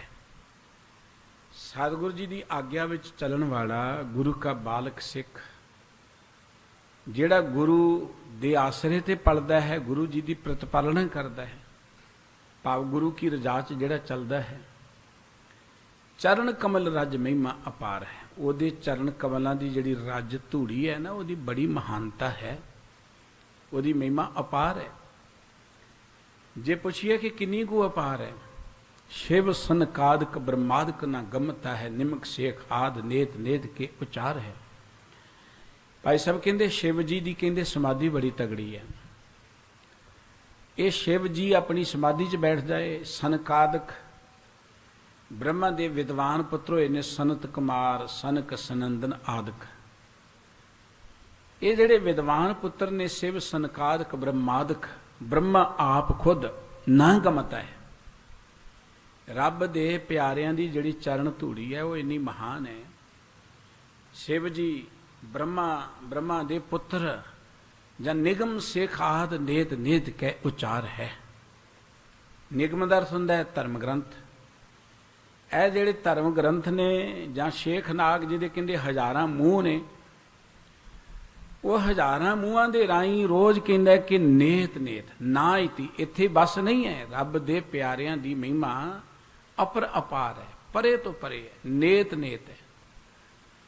ਭਾਈ ਸਾਹਿਬ ਜੀ ਨੇ ਫਿਰ ਬਚਨ ਕਿ ਚਤੁਰ ਪਦਾਰਥ ਤ੍ਰੈ ਕਾਲ ਤ੍ਰੈ ਭਵਨ ਚਾਹੇ, ਜੋਗ ਭੋਗ ਸੁਰਸਰ ਸਰਦਾ ਸੰਸਾਰ ਹੈ। ਦੁਨੀਆ ਚਾਰ ਪਦਾਰਥਾਂ ਦੀ ਗੱਲ ਕਰਦੀ ਹੈ। ਇਹ ਚਾਰ ਪਦਾਰਥ ਅਜਿਹੇ ਪ੍ਰਾਣੀ ਦੀ ਚਰਨ ਧੂੜੀ ਨੂੰ ਲੋਚਦੇ ਨੇ। ਚਤੁਰ ਪਦਾਰਥ ਤ੍ਰੈ ਕਾਲ ਤ੍ਰੈ ਭਵਨ ਚਾਹੇ। ਤ੍ਰੈ ਕਾਲ ਦਾ ਅਰਥ ਕਿ ਤਿੰਨੇ ਹੀ ਕਾਲ, ਜਿਹਨੂੰ ਆਪਾਂ ਪਾਸਟ, ਪ੍ਰੈਜੈਂਟ, ਫਿਊਚਰ ਕਹਿੰਦੇ ਹਾਂ। ਬੀਤ ਚੁੱਕਿਆ ਸਮਾਂ, ਹੁਣ ਜਾ ਰਿਹਾ ਸਮਾਂ ਤੇ ਆਉਣ ਵਾਲਾ ਵਰਤਮਾਨ ਸਮਾਂ। ਇਹਨਾਂ ਤਿੰਨਾਂ ਹੀ ਸਮਿਆਂ ਦੇ ਲੋਕ, ਚਾਰੇ ਪਦਾਰਥ, ਤਿੰਨਾਂ ਹੀ ਭਵਨਾਂ ਦੇ ਲੋਕ ਆਗਾਸ ਪਤਾਲ ਆਦਿਕ ਤਿੰਨਾਂ ਭਵਨਾਂ ਦੇ ਲੋਕ, ਜੋਗ ਭੋਗ ਸੁਰਸਰ ਸਰਦਾ ਸੰਸਾਰ, ਜੋਗੀ ਲੋਕ, ਗ੍ਰਸਤੀ ਲੋਕ, ਔਰ ਗੰਗਾ ਵਰਗੀਆਂ ਜਿਹੜੀਆਂ ਨਦੀਆਂ ਨੇ, ਸੁਰਸਰ ਦਾ ਅਰਥ ਗੰਗਾ, ਗੰਗਾ ਵਰਗੀਆਂ ਨਦੀਆਂ ਜਿਨ੍ਹਾਂ ਨੂੰ ਲੋਕੀ ਪਵਿੱਤਰ ਗਿਣਦੇ ਨੇ, ਚਾਰ ਪਦਾਰਥ ਜਿਨ੍ਹਾਂ ਦੇ ਪਦਾਰਥ ਦੁਨੀਆ ਖਾਤਰ ਦੁਨੀਆ ਸਾਰੀ ਜ਼ਿੰਦਗੀ ਲਗਾ ਦਿੰਦੀ ਹੈ, ਕਿਸੇ ਨੂੰ ਮਿਲੇ ਕਿ ਨਹੀਂ ਮਿਲੇ ਪਤਾ ਨਹੀਂ, ਪਰ ਚਰਚਾ ਹੈ। ਔਰ ਤਿੰਨਾਂ ਹੀ ਭਵਨਾਂ ਦੇ ਲੋਕ, ਸਾਰੀਆਂ ਰਿਧੀਆਂ ਸਿੱਧੀਆਂ, ਇਹ ਉਸ ਪ੍ਰਾਣੀ ਦੀ ਚਰਨ ਧੂੜੀ ਨੂੰ ਲੋਚਦੀਆਂ ਨੇ। ਚਤੁਰ ਪਦਾਰਥ ਤ੍ਰੈਕਾਲ ਤੈ ਭਵਨ ਚਾਹੇ, जोग भोग सरसा संसार है, जोग भोग सुरसर सरदा संसार है, पूजन के पूज अर पावन पवित्र करे। भाई साहब जी कहते कि अजिहे प्राणी की जिहड़ी चरण धूड़ी है ना, जे पूजनीक लोगों को मिल जाए ना, वो होर पूजनीक हो जाते हैं। पवित्र लोग जिहड़े होर पवित्र हो जाते हैं। साधुआं दी संगत विच जाके उन्हां दी चरण धूड़ी नूं प्राप्त करके मनुख पूजनीक हो जाता है, मनुख पवित्र हो जाता है। साधुआं दी चरण धूड़ीदार सतसंगत विच बैठ के उन्हां दे बचनां नूं सुणन तो है किते होर ना आपां बाहरों मिट्टी इकट्ठी करी जाइए। चरण धूड़ जिहड़ी है वो सुरत दे नाल लगनी है, शरीर नाल लग्गियां ते गल नहीं माणी। शरीर नूं ते आपां कदे मिट्टी लग जाए झट धोने आपां, इत्थे गल शरीर दी नहीं, गल सुरत दी है। सुरत विच किहड़ी धूड़ वसणी? सुरत विच वसना है ज्ञान, सुरत विच वसने ने बचन। इस करके जदों साधुआं दी चरण धूड़ी दी गल कीती है ते उदों अर्थ है कि उन्हां कोल बैठ के उन्हां दे बचन सुनने, उन्हां नूं अपनी सुरत च वसाउणा। भाई साहब जी कहंदे कि रब दे जिहड़े प्यारे ने, आ जिहड़े चार पदार्थ ने, तिन्नां भवनां दे लोग ने, जिन्नियां रिधियां सिद्धियां ने, गंगा वर्गियां पवित्र नदियां ने, ये सारियां साधु पुरखां दी संगत लोचदियां ने। उन्हां दी चरण साडे च पै जाण कि असीं भी पवित्र हो जाइए। इस करके सतगुरु जी कहंदे सब उपर साध भले, दुनिया केवल तां केवल धन पदार्थ मंगदी है, रिधियां सिद्धियां मंगदी है, पर सतगुरु जी कहंदे इन्हां तो उत्तम गल है कि आपां साध संगत मंग लईए। ये साध संगत इन्हां चार पदार्थों उच्ची है। गुरु साहब ने कहा सी चार पदार्थ जे को मांगे, साध जना की सेवा लागे, जे को जन्म मरण ते डरै, साध जना की सरणी परै। जिस जन को प्रभ दर्श प्यासा, नानक ताके बल बल जासा। जिस मनुख नूं ये जिग्यासा कि मैनूं चार पदार्थ चाहिए ने, सतगुरु जी कहंदे साधु पुरखां दी संगत च बैठिया करे, उन्हां दे बचन सुनिया करे। जिहदे मन अंदर ये डर है जम्मण मरण का, जे जम्मण मरण के डर तो मुक्त होना है तो साधुआं की संगत विच आ जाइए, सतसंगत विच आ जाइए। क्योंकि सब उपर साध भले, साधु जिहड़े ने सारियां तो उच्चे ने, माया तो ते उच्चे उठे ही ने, लेकिन साधु हर चीज तो महान ने। लोकी तीर्थां ते जांदे है ना, ते गुरबाणी कहंदी गंगा जमुना गोदावरी सरस्वती ते उद्यम करे धूर साधु की ताई। आ जिन्ना दरियावां नदियां नूं तीर समझ के लोकी नहाउण लई जांदे ने, सतगुरु जी कहंदे ये ते नदियां लोचदियां किते साधु पुरख सानूं मिल जाए। क्योंकि साडी मैल साधुआं ने कट्टणी है, दुनियावी बंदा ते मैल पाउंदा ही है। सतगुरु जी कहंदे साधु जन सारियां तो उपर ने, महान ने। इसे करके सानू साडे सतगुरु जी ने सत संगत करन दी प्रेरणा की। जिथे बैठन साध जन सो थान सोहंदा। बाबा कबीर साहब जी का एक पवित्र बचन है गुरबाणी दे अंदर, जिथे कहंदे ने कि कहो कबीर हों भया उदास, तीर्थ बड़ा के हर का दास। तीर्थ वड्डा है जां रब दा प्यारा वड्डा है? ये तीर्थ बने कदों ने? जिथे रब दे प्यारे बैठ गए, जिथे कोई संत भगत महापुरुख रब दे प्यारे बंदगी वाले बैठे, उथे तीर्थ बन गए। हुण फिर इत्थे ते उही वड्डे होए ना जिन्हां करके तीर्थ बने ने। दुनिया तीर्थां ते जांदी है। सानू साडे सतगुरु जी ने किते नहीं कहा कि तुसीं इधर उधर दौड़े भजे फिरो। सानू ते कोई एक गल कही है कि तीर्थ नावन जाओ तीर्थ नाम है, तीर्थ शब्द विचार अंतर ज्ञान है। तीर्थां ते नहाउणा है ते नाम तीर्थ है। तीर्थां ते नहाउणा है ते सत संगत विच बैठ के अंदरों ज्ञानवान हो जाओ, ये तीर्थ इशनान है। क्योंकि शरीर दे नहाउण नाल ते गल कोई बननी नहीं है। सरीरक तौर ते तंदुरुस्ती लई नहाउणा बहुत जरूरी है, पर जेकर कोई कहे कि शरीर दे नहाते ही रब खुश हो जाएगा ਜਾਂ मुक्ति मिल जाएगी, ये तो भरम है ना। शरीर करके तो असीं सुचे कदी हो ही नहीं सकते। शरीर नूं ते नित मैल लगी रहिंदी है। गुरु के पवित्र बचन रोज पढ़ते, सोचा है सोच न होवे जे सोची लख वार। इत्थे सोच दा अर्थ है सोच स्नान। सोच करे दिनस अर रात, मन की मैल ना तन ते जात। दिन रात सोच संयम असी करते रहिए, दिन रात साडे मन की मैल तो नहीं मिटनी। ते जे मन की मैल ही नहीं मिटनी तो फिर तीर्थां दा की लाभ होया। तीर्थ की तीर्थां ते जाने, तीर्थां दी लोड़ है, पर तीर्थ ते लैण की जाना है ते तीर्थ है की, इस गल का ज्ञान होना जरूरी है।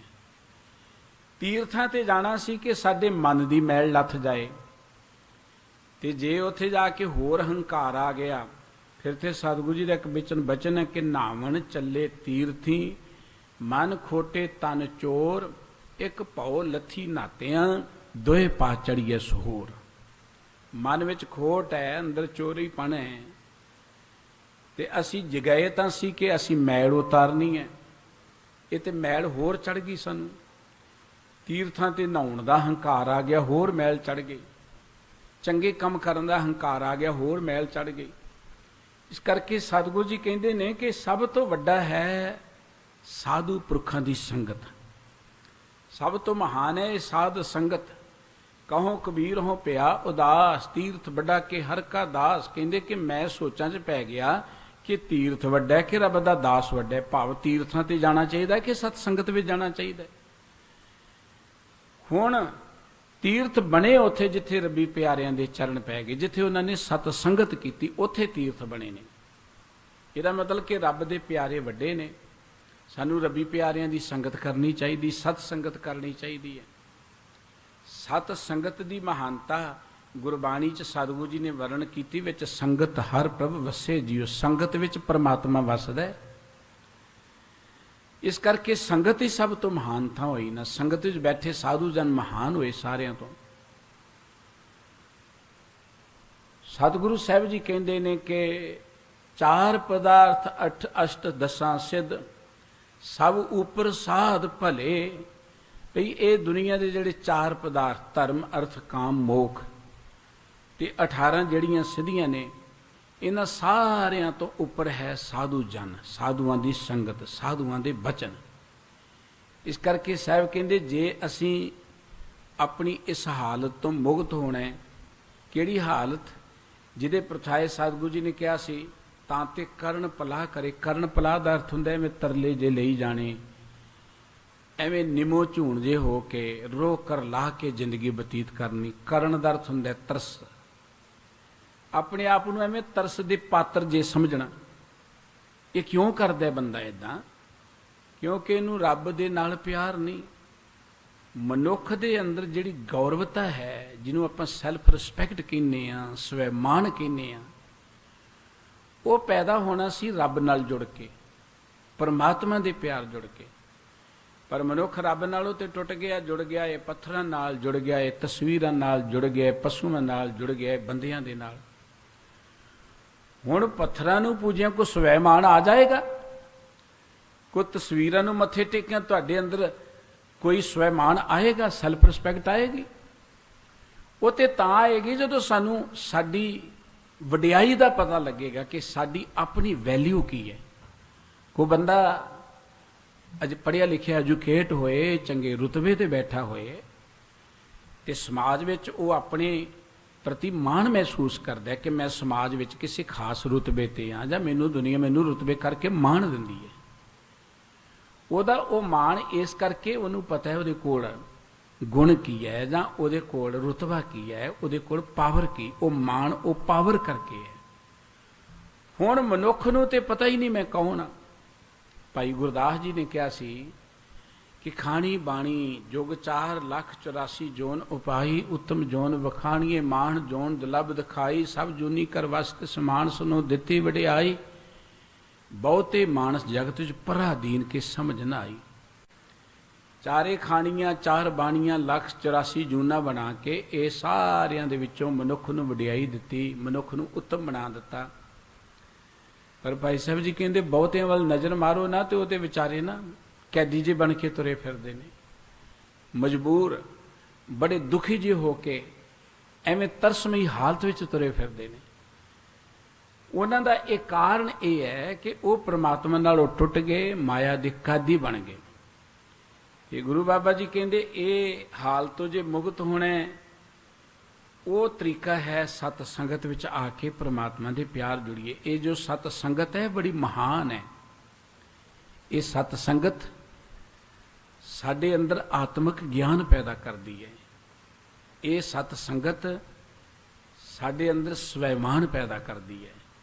ये सत संगत साडे अंदर प्रगास पैदा करती है। ये सत संगत साडे अंदरों मैल नूं उतार के साडे अंदर पवित्रता पैदा करती है। ये सत संगत सानू उस परमात्मा का ज्ञान दिंदी है। इस करके सत संगत नाल जुड़ के मनुख दे अंदर स्वैमान पैदा हुंदा है, सैल्फ रिस्पैक्ट पैदा हुंदी है। गुरु बाबा जी कहते जिहड़े सत संगत नाल जुड़ गए वो भी परमात्मा के प्यार जुड़ गए। सत संगत विच बैठे हुए बंदे नूं सतगुरु जी ने साध किया है। साध कोई ये नहीं कि खास थां ते बैठा होए, खास गद्दी ते बैठा हो तो फिर साध है। साध तो कोई दुकान ते बैठा भी हो सकता है। साध कोई रोड़ी कुटन वाला, कोई हाल वाहन वाला। साध अर्थ जिन्हें मन नूं साध लिया, मन नूं साध अर्थ कि जिंदगी अंदर बेईमानी तो, विकारां तो, बुराइयां तो, इन्हां बंधनां तो रहत हो गया। ये बंधन ने, इन्हां बंधनां तो मुक्त हो गया। भाव जिहदे अंदर ईमानदारी आ गई, जिहदे अंदर संतोख आ गया, जिहदे अंदर प्यार आ गया, धीरज आ गया, सहनशीलता आ गई, वो साध है। दुनियावी तौर पर आप देखते मात पिता के संजोग तो सुत पुत्र पैदा होंदा है। सुत ते जदों आत्मा परमात्मा का सुमेल हो जाए उदों जो अवस्था पैदा होंदी उन्होंने साध किया जाता है। साध एक अवस्था है, साडी सुरत का एक पद्धर है, लैवल है, जिथे पहुंच के ना को बैरी नहीं बेगाना, सगल संग हमको बन आई। कोई वैरी नहीं है, कोई बेगाना नहीं है। जिस अवस्था च पहुंच के मनुख परमात्मा नूं इको एक गल कहंदा है कि जे भुख देता तुझे अराधी, दुख भी तुझे ते आई, जे सुख देता इत ही राजा, दुख वे सुख मनाई। महाराज भुखियां रखेगा तो मैं अपने आप नूं रजिया ही समझांगा, दुख देवेगा इनू भी तेरी दात ही समझांगा, हर वेले तुहाडे प्यार जुड़ांगा। ये उन्हां साधु जनां दी वडियाई है। साहब कहते 4 पदार्थ अष्ट दसां सिद्ध, सब ऊपर साध भले। दुनिया धन नूं वड्डियां गिणदी है, दुनिया रिधियां सिधियां नूं वड्डियां गिणदी है, पर सतगुरु जी कहते इन्हां सारियां चीज़ां तो उपर है साधु जन, महान ने। देखो जो साधु जन कर सकते ने वो धन नहीं कर सकता। धन प्राप्त करने लिए आप देखते हैं साधु जनां दी संगत च आउंदे हां। जो मानवता ते परोपकार साधु जन करते हैं। गुरबाणी विच साधु पुरखां दी रौरीत दसी है मारू राग अंदर, जिथे कहंदे सतगुरु जी के शस्त्र तीखण काट डारियो, मनह न कीनो रोस, काज उआ कोले सवारियो, तिल ना दीनो दोष। दरख्त हुंदा है ना, दरख्त नूं लोकी कट दिंदे ने, कट्टण तो बाद वो किन्ने कार सवार दा किते फर्नीचर बन गया, किते होर लोड़ वालियां चीज़ां बन गईयां। भाई सतगुरु जी कहंदे ने कि जिन्ने दरख्त नूं कट्टिया, दरख्त ने उहदे ते गिला नहीं कीता, सगों दा कारज रास कर दिता। थोड़ा जिन्ना भी उन्हें कोई रंचक मात्र गिला नहीं किया। जिहड़ा दरख्त हेठ आउंदा उहनूं छां भी मिलदी है, जिहड़ा दरख्त हेठ आउंदा है उहनूं फल भी मिलदा है। एक बचन आया सी सतगुरु जी का कि सफल देह धन ओए जन्मे प्रभ के संग रले। ਜਿਹੜੇ ਸਤ ਸੰਗਤ ਰਾਹੀਂ ਵਾਹਿਗੁਰੂ ਜੀ ਦੇ ਪਿਆਰ 'ਚ ਜੁੜ ਗਏ ਉਹ ਸਾਧੂ ਨੇ, ਉਹਨਾਂ ਦਾ ਜੀਵਨ ਸਫਲ ਹੈ, ਉਹਨਾਂ ਦਾ ਆਉਣਾ ਪ੍ਰਵਾਨ ਹੈ, ਉਹਨਾਂ ਦਾ ਜੀਵਨ ਧਨ ਹੈ, ਕਿਉਂਕਿ ਉਹ ਸਤ ਸੰਗਤ ਰਾਹੀਂ ਪ੍ਰਮਾਤਮਾ ਦੇ ਪਿਆਰ ਵਿੱਚ ਜੁੜ ਗਏ, ਪ੍ਰਮਾਤਮਾ ਵਰਗੇ ਬਣ ਗਏ, ਉਹਨਾਂ ਦੀ ਜ਼ਿੰਦਗੀ ਧਨ। ਉਹ ਸਾਧੂ ਜਨ ਨੇ, ਸਾਧ ਜਨ ਜਿਹੜੇ ਪ੍ਰਮਾਤਮਾ ਵਰਗੇ ਬਣ ਜਾਂਦੇ ਨੇ। ਸੰਤ ਅਨੰਤ ਹੈ ਭੇਦ ਨਹੀਂ, ਸੰਤ ਵਿੱਚ ਤੇ ਅਨੰਤ ਵਿੱਚ। ਅਨੰਤ ਦਾ ਅਰਥ ਹੈ ਪ੍ਰਮਾਤਮਾ, ਕੋਈ ਭਿੰਨ ਭੇਦ ਨਹੀਂ ਰਹਿ ਜਾਂਦਾ। ਬਾਬਾ ਕਬੀਰ ਸਾਹਿਬ ਜੀ ਨੇ ਕਿਹਾ ਸੀ, ਹਰ ਜਨ ਐਸਾ ਚਾਹੀਏ ਜੈਸਾ ਹਰ ਹੀ ਹੋਏ। ਰੱਬ ਦਾ ਪਿਆਰਾ ਰੱਬ ਵਰਗਾ ਹੀ ਹੁੰਦਾ ਹੈ। ਹਰ ਹਰ ਜਨ ਦੋ ਏਕ ਹੈ, ਬਿਬ ਵਿਚਾਰ ਕਿਛ ਨਾਹੀਂ। ਰੱਬ ਦੇ ਪਿਆਰੇ ਵਿੱਚ ਤੇ ਰੱਬ ਵਿੱਚ ਕੋਈ ਵੱਖਰਾਪਣ ਨਹੀਂ ਹੁੰਦਾ। ਜਿਵੇਂ ਪਾਣੀ ਤੋਂ ਤਰੰਗ ਪੈਦਾ ਹੁੰਦੀ, ਜਲ ਤੇ ਉਪਜ ਤਰੰਗ, ਜੋ ਜਲ ਹੀ ਵਿਖੇ ਸਮਾਏ। ਪਰ ਸਾਧ ਹੈ ਕੌਣ ਹੈ?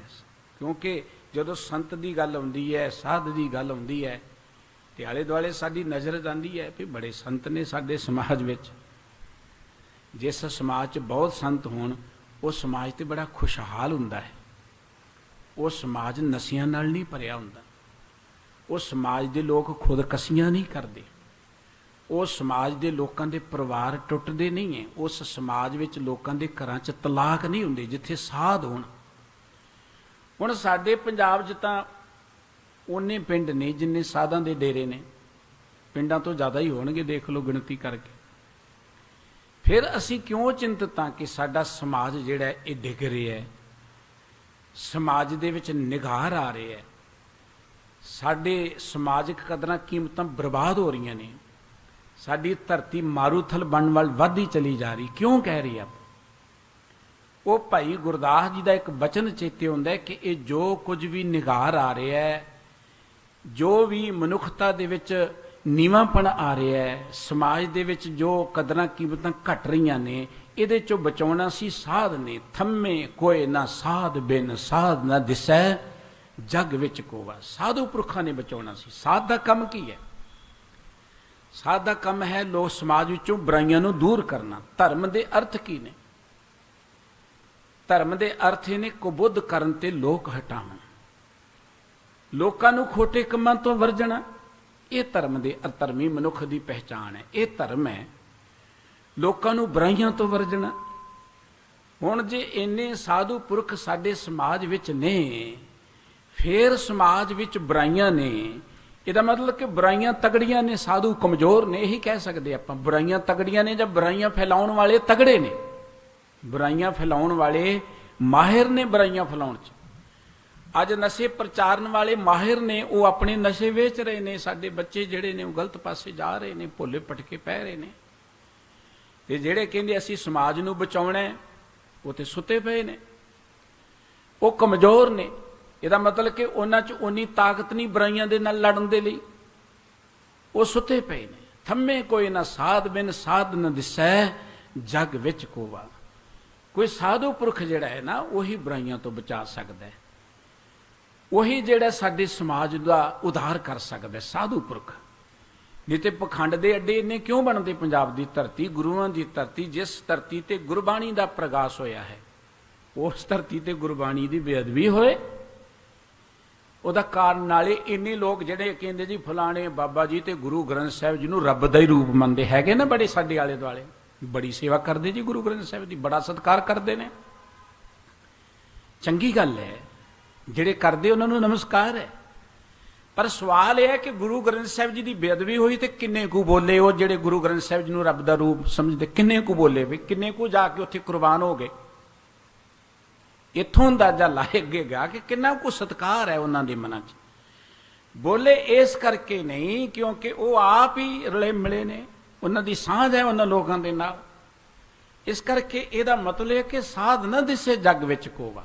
ਸਾਧ ਦੇ ਨਾਂ ਤੇ ਸਾਧ ਅਖਵਾ ਲੈਣਾ ਸੌਖਾ ਹੈ, ਸਾਧ ਬਣਨਾ ਬਹੁਤ ਔਖਾ ਹੈ। ਸਾਧ ਕੋ ਉਦੋਂ ਬਣਦਾ ਹੈ ਜਦੋਂ ਕੋ ਮਰ ਜਾਂਦਾ ਹੈ। ਸਾਧ ਕੋ ਉਦੋਂ ਬਣਦਾ ਹੈ ਜਦੋਂ ਉਹ ਪੂਰਨ ਤੌਰ ਤੇ ਆਪਣੇ ਆਪ ਨੂੰ ਮੇਟ ਲੈਂਦਾ ਹੈ। ਮੈਂ ਬੇਨਤੀ ਕਰਿਆ, ਸਾਧ ਦੀ ਪਹਿਚਾਣ ਕੀ ਹੈ? ਰੱਬ ਦੀ ਕੀ ਪਹਿਚਾਣ ਹੈ? ਜੀ ਤੁਸੀਂ ਲੱਭੋਗੇ ਰੱਬ ਕਿਤੇ ਹੈ? ਰੱਬ ਦਾ ਕੋਈ ਬੋਰਡ ਲੱਗਿਆ ਕਿਤੇ, ਸਾਈਨ ਬੋਰਡ ਕਿ ਰੱਬ ਦਾ ਘਰ ਹੈ, ਜਾਂ ਰੱਬ ਦੇ ਨਾਂ ਤੇ ਕੋਈ ਡਿਗਰੀ ਲੱਗੀ ਹੋਈ ਹੈ? ਰੱਬ ਦੇ ਨਾਂ ਤੇ ਲਿਖਿਆ ਕਿਤੇ ਕਿ ਇਹ ਫਲਾਣਾ ਰੱਬ ਹੈ ਜਾਂ ਫਲਾਣਾ ਰੱਬ ਹੈ? ਕਿਤੇ ਰੱਬ ਨੇ ਏਡੇ ਵੱਡੇ ਕਾਰਜ ਕਰਕੇ ਇੰਨੀ ਸੋਹਣੀ ਧਰਤੀ ਬਣਾ ਕੇ, ਇੰਨੀ ਸੋਹਣੀ ਪ੍ਰਕਿਰਤੀ ਬਣਾ ਕੇ ਕਿਤੇ ਆਪਣਾ ਸਾਈਨ ਬੋਰਡ ਲਗਾਇਆ ਹੈ, ਕਿਤੇ ਆਪਣਾ ਕੋਈ ਪੱਥਰ ਲਗਾਇਆ ਹੈ, ਸੂਰਜ ਬਣਾਇਆ ਹੈ, ਹਵਾ ਬਣਾਈ ਹੈ, ਵਾਹਿਗੁਰੂ ਜੀ ਨੇ ਧਰਤੀ ਬਣਾਈ ਹੈ, ਕਿਤੇ ਲਿਖਿਆ ਕਿ ਮੈਂ ਰੱਬ ਹਾਂ? ਕਿਤੇ ਲਿਖਿਆ ਹੋਏ?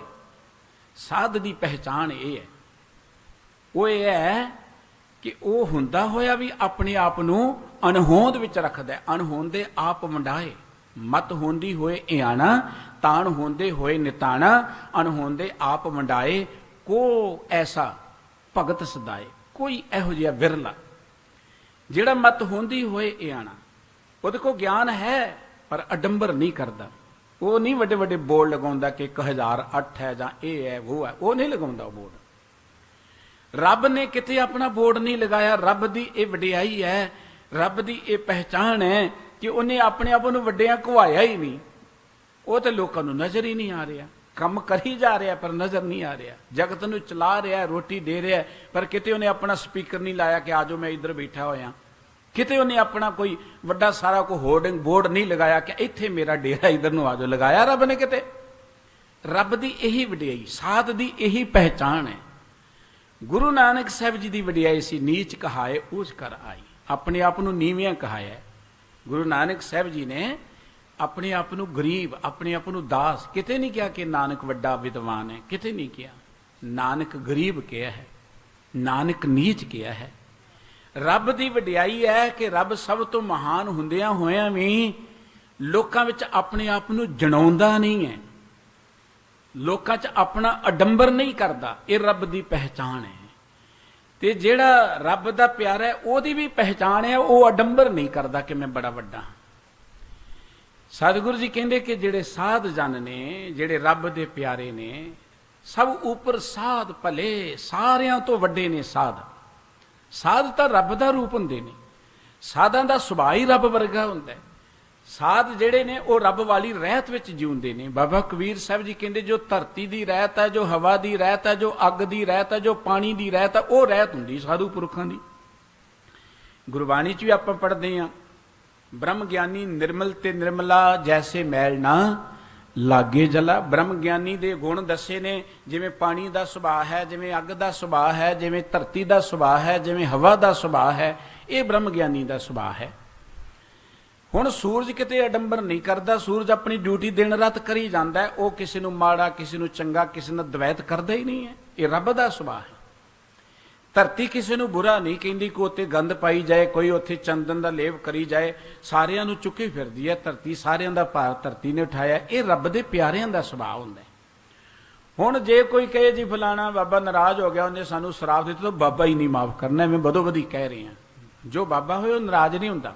ਰੱਬ ਕਦੀ ਨਾਰਾਜ਼ ਨਹੀਂ ਹੁੰਦਾ, ਰੱਬ ਕਦੀ ਕਿਸੇ ਤੇ ਕ੍ਰੋਧਮਾਨ ਨਹੀਂ ਹੁੰਦਾ, ਰੱਬ ਦਾ ਸੰਤ ਕਦੀ ਕਿਸੇ ਤੇ ਨਾਰਾਜ਼ ਨਹੀਂ ਹੁੰਦਾ। ਉਹ ਤੇ ਲੋਕਾਂ ਦੇ ਸਗੋਂ ਔਗੁਣ ਦੇਖ ਕੇ ਉਹਦੇ ਮਨ 'ਚ ਤਰਸ ਹੁੰਦਾ ਹੈ, ਉਹਦੇ ਮਨ 'ਚ ਦਇਆ ਹੁੰਦੀ ਹੈ। ਰੱਬ ਦੇ ਪਿਆਰੀ ਦੀ ਇੱਕ ਗਾਥਾ ਲਿਖੀ ਭਾਈ ਸਾਹਿਬ ਜੀ ਨੇ, ਗਨ ਕਾ ਪਾਪਣ ਹੋਏ ਕਿ ਪਾਪਾਂ ਕਾ ਗਲਹਾਰ ਪਰੋਤਾ, ਮਹਾਂਪੁਰਖ ਅਚਾਨ ਚੱਕ ਗਨ ਕਾ ਵਾੜੇ ਆਏ ਖਲੋਤਾ, ਦੁਰਮਤ ਦੇਖ ਦਿਆਲ ਹੋਏ। ਮਹਾਂਪੁਰਖਾਂ ਨੇ ਉਸ ਬੀਬੀ ਦੀ ਦੁਰਮਤ ਦੇਖੀ ਤੇ ਗੁੱਸਾ ਨਹੀਂ ਆਇਆ, ਇਹਨੇ ਕਿ ਭੱਜ ਗਏ, ਭੱਜੋ ਇੱਥੋਂ, ਪਤਾ ਨਹੀਂ ਦੁਨੀਆ ਬਦਨਾਮ ਕਰ ਦੇਗੀ। ਬਦਨਾਮੀ ਦਾ ਡਰ ਤੇ ਉਦੋਂ ਜਿਹਨੇ ਕੋਈ ਮਾੜਾ ਕੰਮ ਕਰਨਾ, ਉਹ ਭੱਜੇ ਨਹੀਂ ਉੱਥੋਂ। ਉਹਨਾਂ ਕੋਈ ਇਹ ਵੀ ਨਹੀਂ ਕਿਹਾ ਕਿ ਬੀਬਾ ਤੇਰੀ ਜ਼ਿੰਦਗੀ ਮਾੜੀ ਹੈ, ਤੇਰਾ ਬੇੜਾ ਗਰਕ ਜਾਏਗਾ, ਤੇਰੀ ਜ਼ਿੰਦਗੀ ਏਦਾਂ ਹੋ ਜਾਏਗੀ। ਦੁਰਮਤ ਦੇਖ ਦਿਆਲ ਹੋਏ। ਉਹਨਾਂ ਦੇ ਮਨ 'ਚ ਨਾ ਉਹਦੇ ਇਹ ਸਾਰੇ ਹਾਵ ਭਾਵ ਦੇਖ ਕੇ ਤੇ ਦਇਆ ਆਈ ਕਿ ਕਿਹੜੇ ਪਾਸੇ ਚਲੀ ਗਈ, ਇੰਨੀ ਮਹਾਨ ਜ਼ਿੰਦਗੀ ਪ੍ਰਾਪਤ ਕਰਕੇ ਔਗਣਾਂ 'ਚ ਪੈ ਗਈ ਇਹ ਬੀਬੀ। ਤੇ ਦਇਆ 'ਚ ਆ ਕੇ ਉਹਨਾਂ ਨੇ ਇੱਕ ਜੁਗਤ ਵਰਤੀ ਕਿ ਇਸ ਬੀਬੀ ਨੂੰ ਆਪਾਂ ਜ਼ਿੰਦਗੀ ਦੇ ਵਿੱਚ ਉੱਚਿਆਂ ਉਠਾਉਣਾ ਹੈ, ਜ਼ਿੰਦਗੀ ਦੀ ਵਡਿਆਈ ਦੱਸਣੀ ਹੈ। ਇਹ ਹੈ ਮਹਾਂਪੁਰਖਾਂ ਦੀ ਵਡਿਆਈ। ਜਿਵੇਂ ਮਾਂ ਬਾਪ ਆਪਣੇ ਬੱਚੇ ਨੂੰ ਔਗਣਾਂ ਵੱਲ ਗਿਆ ਦੇਖ ਕੇ ਬਚਾਉਣ ਦਾ ਨਹੀਂ ਯਤਨ ਕਰਦੇ, ਤਿਵੇਂ ਰੱਬ ਦੇ ਪਿਆਰੇ ਜਿਹੜੇ ਨੇ ਉਹ ਕਿਸੇ ਨੂੰ ਜਦੋਂ ਉਹ ਦੁਰਮਤ 'ਚ ਪੈ ਜਾਏ, ਮਾੜੇ ਪਾਸੇ ਪੈ ਜਾਏ, ਉਹਨੂੰ ਕੱਢਣ ਦੇ ਲਈ ਯਤਨਸ਼ੀਲ ਹੁੰਦੇ ਨੇ। ਉਹਨਾਂ ਨੇ ਉਹਨੂੰ ਆਪਣੇ ਕੋਲੋਂ ਇੱਕ ਤੋਤਾ ਦਿੱਤਾ, ਕਿਹਾ ਕਿ ਰੋਜ਼ ਇਹਨੂੰ ਚੂਰੀ ਪਾਇਆ ਕਰ, ਰਾਮ ਨਾਮ ਜਪਾਇਆ ਕਰ। ਜਿਵੇਂ ਆਪਾਂ ਕਥਾ ਪੜ੍ਹਦੇ ਕਿ ਰਾਮ ਨਾਮ ਉਹਨੂੰ ਜਪਾਉਂਦੇ ਹਾਂ, ਉਹ ਵੀ ਜਪਣ ਲੱਗ ਪਈ, ਉਹਦਾ ਪਾਰ ਉਤਾਰਾ ਹੋ ਗਿਆ। ਇਹ ਤੇ ਇੱਕ ਜੁਗਤ ਹੈ ਨਾ, ਤਰੀਕਾ ਹੈ ਕਿਸੇ ਨੂੰ ਰੱਬ ਦੇ ਪਿਆਰ ਜੋੜਨ ਦਾ। ਸਤਿਗੁਰੂ ਜੀ ਕਹਿੰਦੇ ਸਾਧ ਜਨ ਕਿਸੇ ਦਾ ਔਗੁਣ ਦੇਖ ਕੇ ਉਹਦੇ ਤੇ ਨਾਰਾਜ਼ ਨਹੀਂ ਹੁੰਦੇ, ਸਾਧ ਜਨ ਰੱਬ ਵਰਗੇ ਹੁੰਦੇ ਨੇ। ਸਾਧ ਇਸ ਧਰਤੀ ਤੇ ਇਹ ਚਾਰ ਪਦਾਰਥਾਂ ਤੋਂ, ਰਿੱਧੀਆਂ ਸਿੱਧੀਆਂ ਤੋਂ, ਸਾਰਿਆਂ ਤੋਂ ਉੱਪਰ ਨੇ, ਸਾਰਿਆਂ ਤੋਂ ਮਹਾਨ ਨੇ। ਨਾਨਕ ਦਾਸ ਧੂਰ ਜਨ ਬਾਛੈ, ਉਧਰਹਿ ਲਾਗ ਪਲੇ। ਸਤਿਗੁਰੂ ਸਾਹਿਬ ਸ੍ਰੀ ਗੁਰੂ ਅਰਜਨ ਦੇਵ ਜੀ ਕਹਿੰਦੇ ਕਿ ਦਾਸ ਨਾਨਕ ਰੱਬ ਦੇ ਪਿਆਰਿਆਂ ਦੀ ਚਰਨ ਧੂੜੀ ਦੀ ਜਾਚਨਾ ਕਰਦਾ। ਚਰਨ ਧੂੜੀ ਦਾ ਅਰਥ ਹੈ ਰੱਬ ਦੇ ਪਿਆਰਿਆਂ ਦੀ ਸੰਗਤ ਵਿੱਚ ਬੈਠ ਕੇ ਉਹਨਾਂ ਦੇ ਬਚਨ ਸਾਡੀ ਸੁਰਤ ਵਿੱਚ ਵਸ ਜਾਣ। ਚਰਨ ਧੂੜੀ ਦੀ ਲੋੜ ਸਾਡੀ ਸੁਰਤ ਨੂੰ ਹੈ। ਸੁਰਤ ਨੂੰ ਪਵਿੱਤਰ ਕਰਨਾ, ਮੈਲ ਸੁਰਤ ਤੇ ਲੱਗੀ ਹੋਈ ਹੈ। ਉਹ ਸੁਰਤ ਪਵਿੱਤਰ ਹੋਏਗੀ ਜਦੋਂ ਨਿਮਰਤਾ ਦੇ ਨਾਲ ਸਤਿਪੁਰਖਾਂ ਦੇ ਬਚਨ ਸਾਡੀ ਸੁਰਤ ਵਿੱਚ ਵਸ ਜਾਣਗੇ। ਉਹਨਾਂ ਦੇ ਦੱਸੇ ਬਚਨਾਂ ਅਨੁਸਾਰ ਜ਼ਿੰਦਗੀ ਬਤੀਤ ਕਰਾਂਗੇ। ਦਾਸ ਨਾਨਕ ਰੱਬੀ ਪਿਆਰਿਆਂ ਦੀ ਚਰਨ ਧੂੜੀ ਦੀ ਜਾਚਨਾ ਕਰਦਾ ਹੈ, ਕਿਉਂਕਿ ਉਧਰਹਿ ਲਾਗ ਪਲੇ। ਜੇ ਕਿਤੇ ਅਸੀਂ ਉਹਨਾਂ ਦਾ ਪੱਲਾ ਪਕੜ ਲਿਆ, ਭਾਵ ਉਹਨਾਂ ਦੇ ਦੱਸੇ ਮਾਰਗ ਤੇ ਤੁਰ ਪਏ, ਸਾਡਾ ਉਧਾਰ ਹੋ ਜਾਏਗਾ। ਗੁਰਬਾਣੀ ਇਹ ਗੱਲ ਕਹਿੰਦੀ ਹੈ ਕਿ ਰੱਬੀ ਪਿਆਰਿਆਂ ਦਾ ਪੱਲਾ ਪਕੜਿਆ ਹੀ ਸਾਡਾ ਉਧਾਰ ਹੋਣਾ ਹੈ। ਭਾਵ ਉਹਨਾਂ ਨੇ ਜੋ ਉਪਦੇਸ਼ ਦਿੱਤਾ ਹੈ, ਜੋ ਉਹ ਮਾਰਗ ਦਰਸਾਉਂਦੇ ਨੇ, ਉਸ ਤੇ ਚੱਲੇ ਹੀ ਸਾਡਾ ਉਧਾਰ ਹੋਣਾ ਹੈ। ਅੰਚਲ ਗਹਿ ਕੇ ਸਾਧਕਾ ਤਰਨਾ ਇਹ ਸੰਸਾਰ। ਅੰਚਲ ਮੈਨਾ ਪੱਲਾ, ਸਾਧੂ ਪੁਰਖਾਂ ਦਾ ਪੱਲਾ ਪਕੜ ਕੇ। ਪੱਲਾ ਪਕੜਨ ਦਾ ਅਰਥ ਹੈ ਕਿ ਉਹਨਾਂ ਦੀ ਸੰਗਤ ਵਿੱਚ ਬੈਠ ਕੇ, ਉਹਨਾਂ ਦੀ ਸੰਗਤ ਤੋਂ ਪ੍ਰੇਰਣਾ ਲੈ ਕੇ, ਪ੍ਰਮਾਤਮਾ ਦੇ ਪਿਆਰ ਜੁੜ ਕੇ। ਵਾਹਿਗੁਰੂ ਜੀ ਸਾਧੂ ਪੁਰਖਾਂ ਦੀ ਇਹ ਪਹਿਚਾਣ ਹੈ ਕਿ ਉਹ ਜੋੜਦੇ ਰੱਬ ਨਾਲ ਨੇ, ਉਹ ਜੋੜਦੇ ਗੁਰੂ ਨਾਲ ਨੇ, ਉਹ ਆਪਣੇ ਨਾਲ ਨਹੀਂ ਜੋੜਦੇ, ਆਪਣੇ ਆਪ ਨੂੰ ਲੁਕਾ ਕੇ ਰੱਖਦੇ ਨੇ। ਇਸ ਕਰਕੇ ਸਤਿਗੁਰੂ ਜੀ ਨੇ ਸਾਡੀ ਹਾਲਤ ਦੱਸੀ ਕਿ ਅਸੀਂ ਜ਼ਿੰਦਗੀ 'ਚ ਐਵੇਂ ਤਰਸਯੋਗ ਹਾਲਤ 'ਚ ਇਸ ਕਰਕੇ ਐਵੇਂ ਤਰਲੇ ਜੇ ਲੈ ਕੇ ਜ਼ਿੰਦਗੀ ਤਾਂ ਬਤੀਤ ਕਰ ਰਹੇ ਹਾਂ ਕਿ ਅਸੀਂ ਰੱਬ ਨੂੰ ਹੀ ਭੁਲਾ ਦਿੱਤਾ ਹੈ। ਅਸੀਂ ਮੋਹ ਮਾਇਆ ਦੀ ਮਸਤੀ ਵਿੱਚ ਹੀ ਤੁਰੇ ਫਿਰਦੇ ਹਾਂ। ਜਿਹੜੇ ਸਤ ਸੰਗਤ ਚਾਹੁੰਦੇ ਨੇ, ਪਰਮਾਤਮਾ ਦੇ ਪਿਆਰ ਜੁੜ ਜਾਂਦੇ ਨੇ, ਉਹਨਾਂ ਦਾ ਜੀਵਨ ਧਨ ਹੋ ਜਾਂਦਾ ਹੈ, ਉਹਨਾਂ ਦੀ ਜ਼ਿੰਦਗੀ ਸਫਲ ਹੋ ਜਾਂਦੀ ਹੈ। ਸਾਹਿਬ ਜੀ ਕਹਿੰਦੇ ਵਾਹਿਗੁਰੂ ਜੀ ਸਾਨੂੰ ਵੀ ਜ਼ਿੰਦਗੀ ਅੰਦਰ ਅਜਿਹੇ ਗੁਰਮੁਖਾਂ ਦੀ ਸੰਗਤ ਬਖਸ਼ਿਸ਼ ਕਰੋ ਜਿਹੜੇ ਰੱਬ ਵਰਗੇ ਬਣ ਗਏ ਨੇ। ਉਹਨਾਂ ਦੀ ਜ਼ਿੰਦਗੀ ਸਭ ਤੋਂ ਮਹਾਨ ਹੈ। ਕੋਈ ਚਾਰ ਪਦਾਰਥ ਮਹਾਨ ਨਹੀਂ ਹੈ, ਕੋਈ 18 ਸਿੱਧੀਆਂ ਉੱਤਮ ਨਹੀਂ ਹੈ।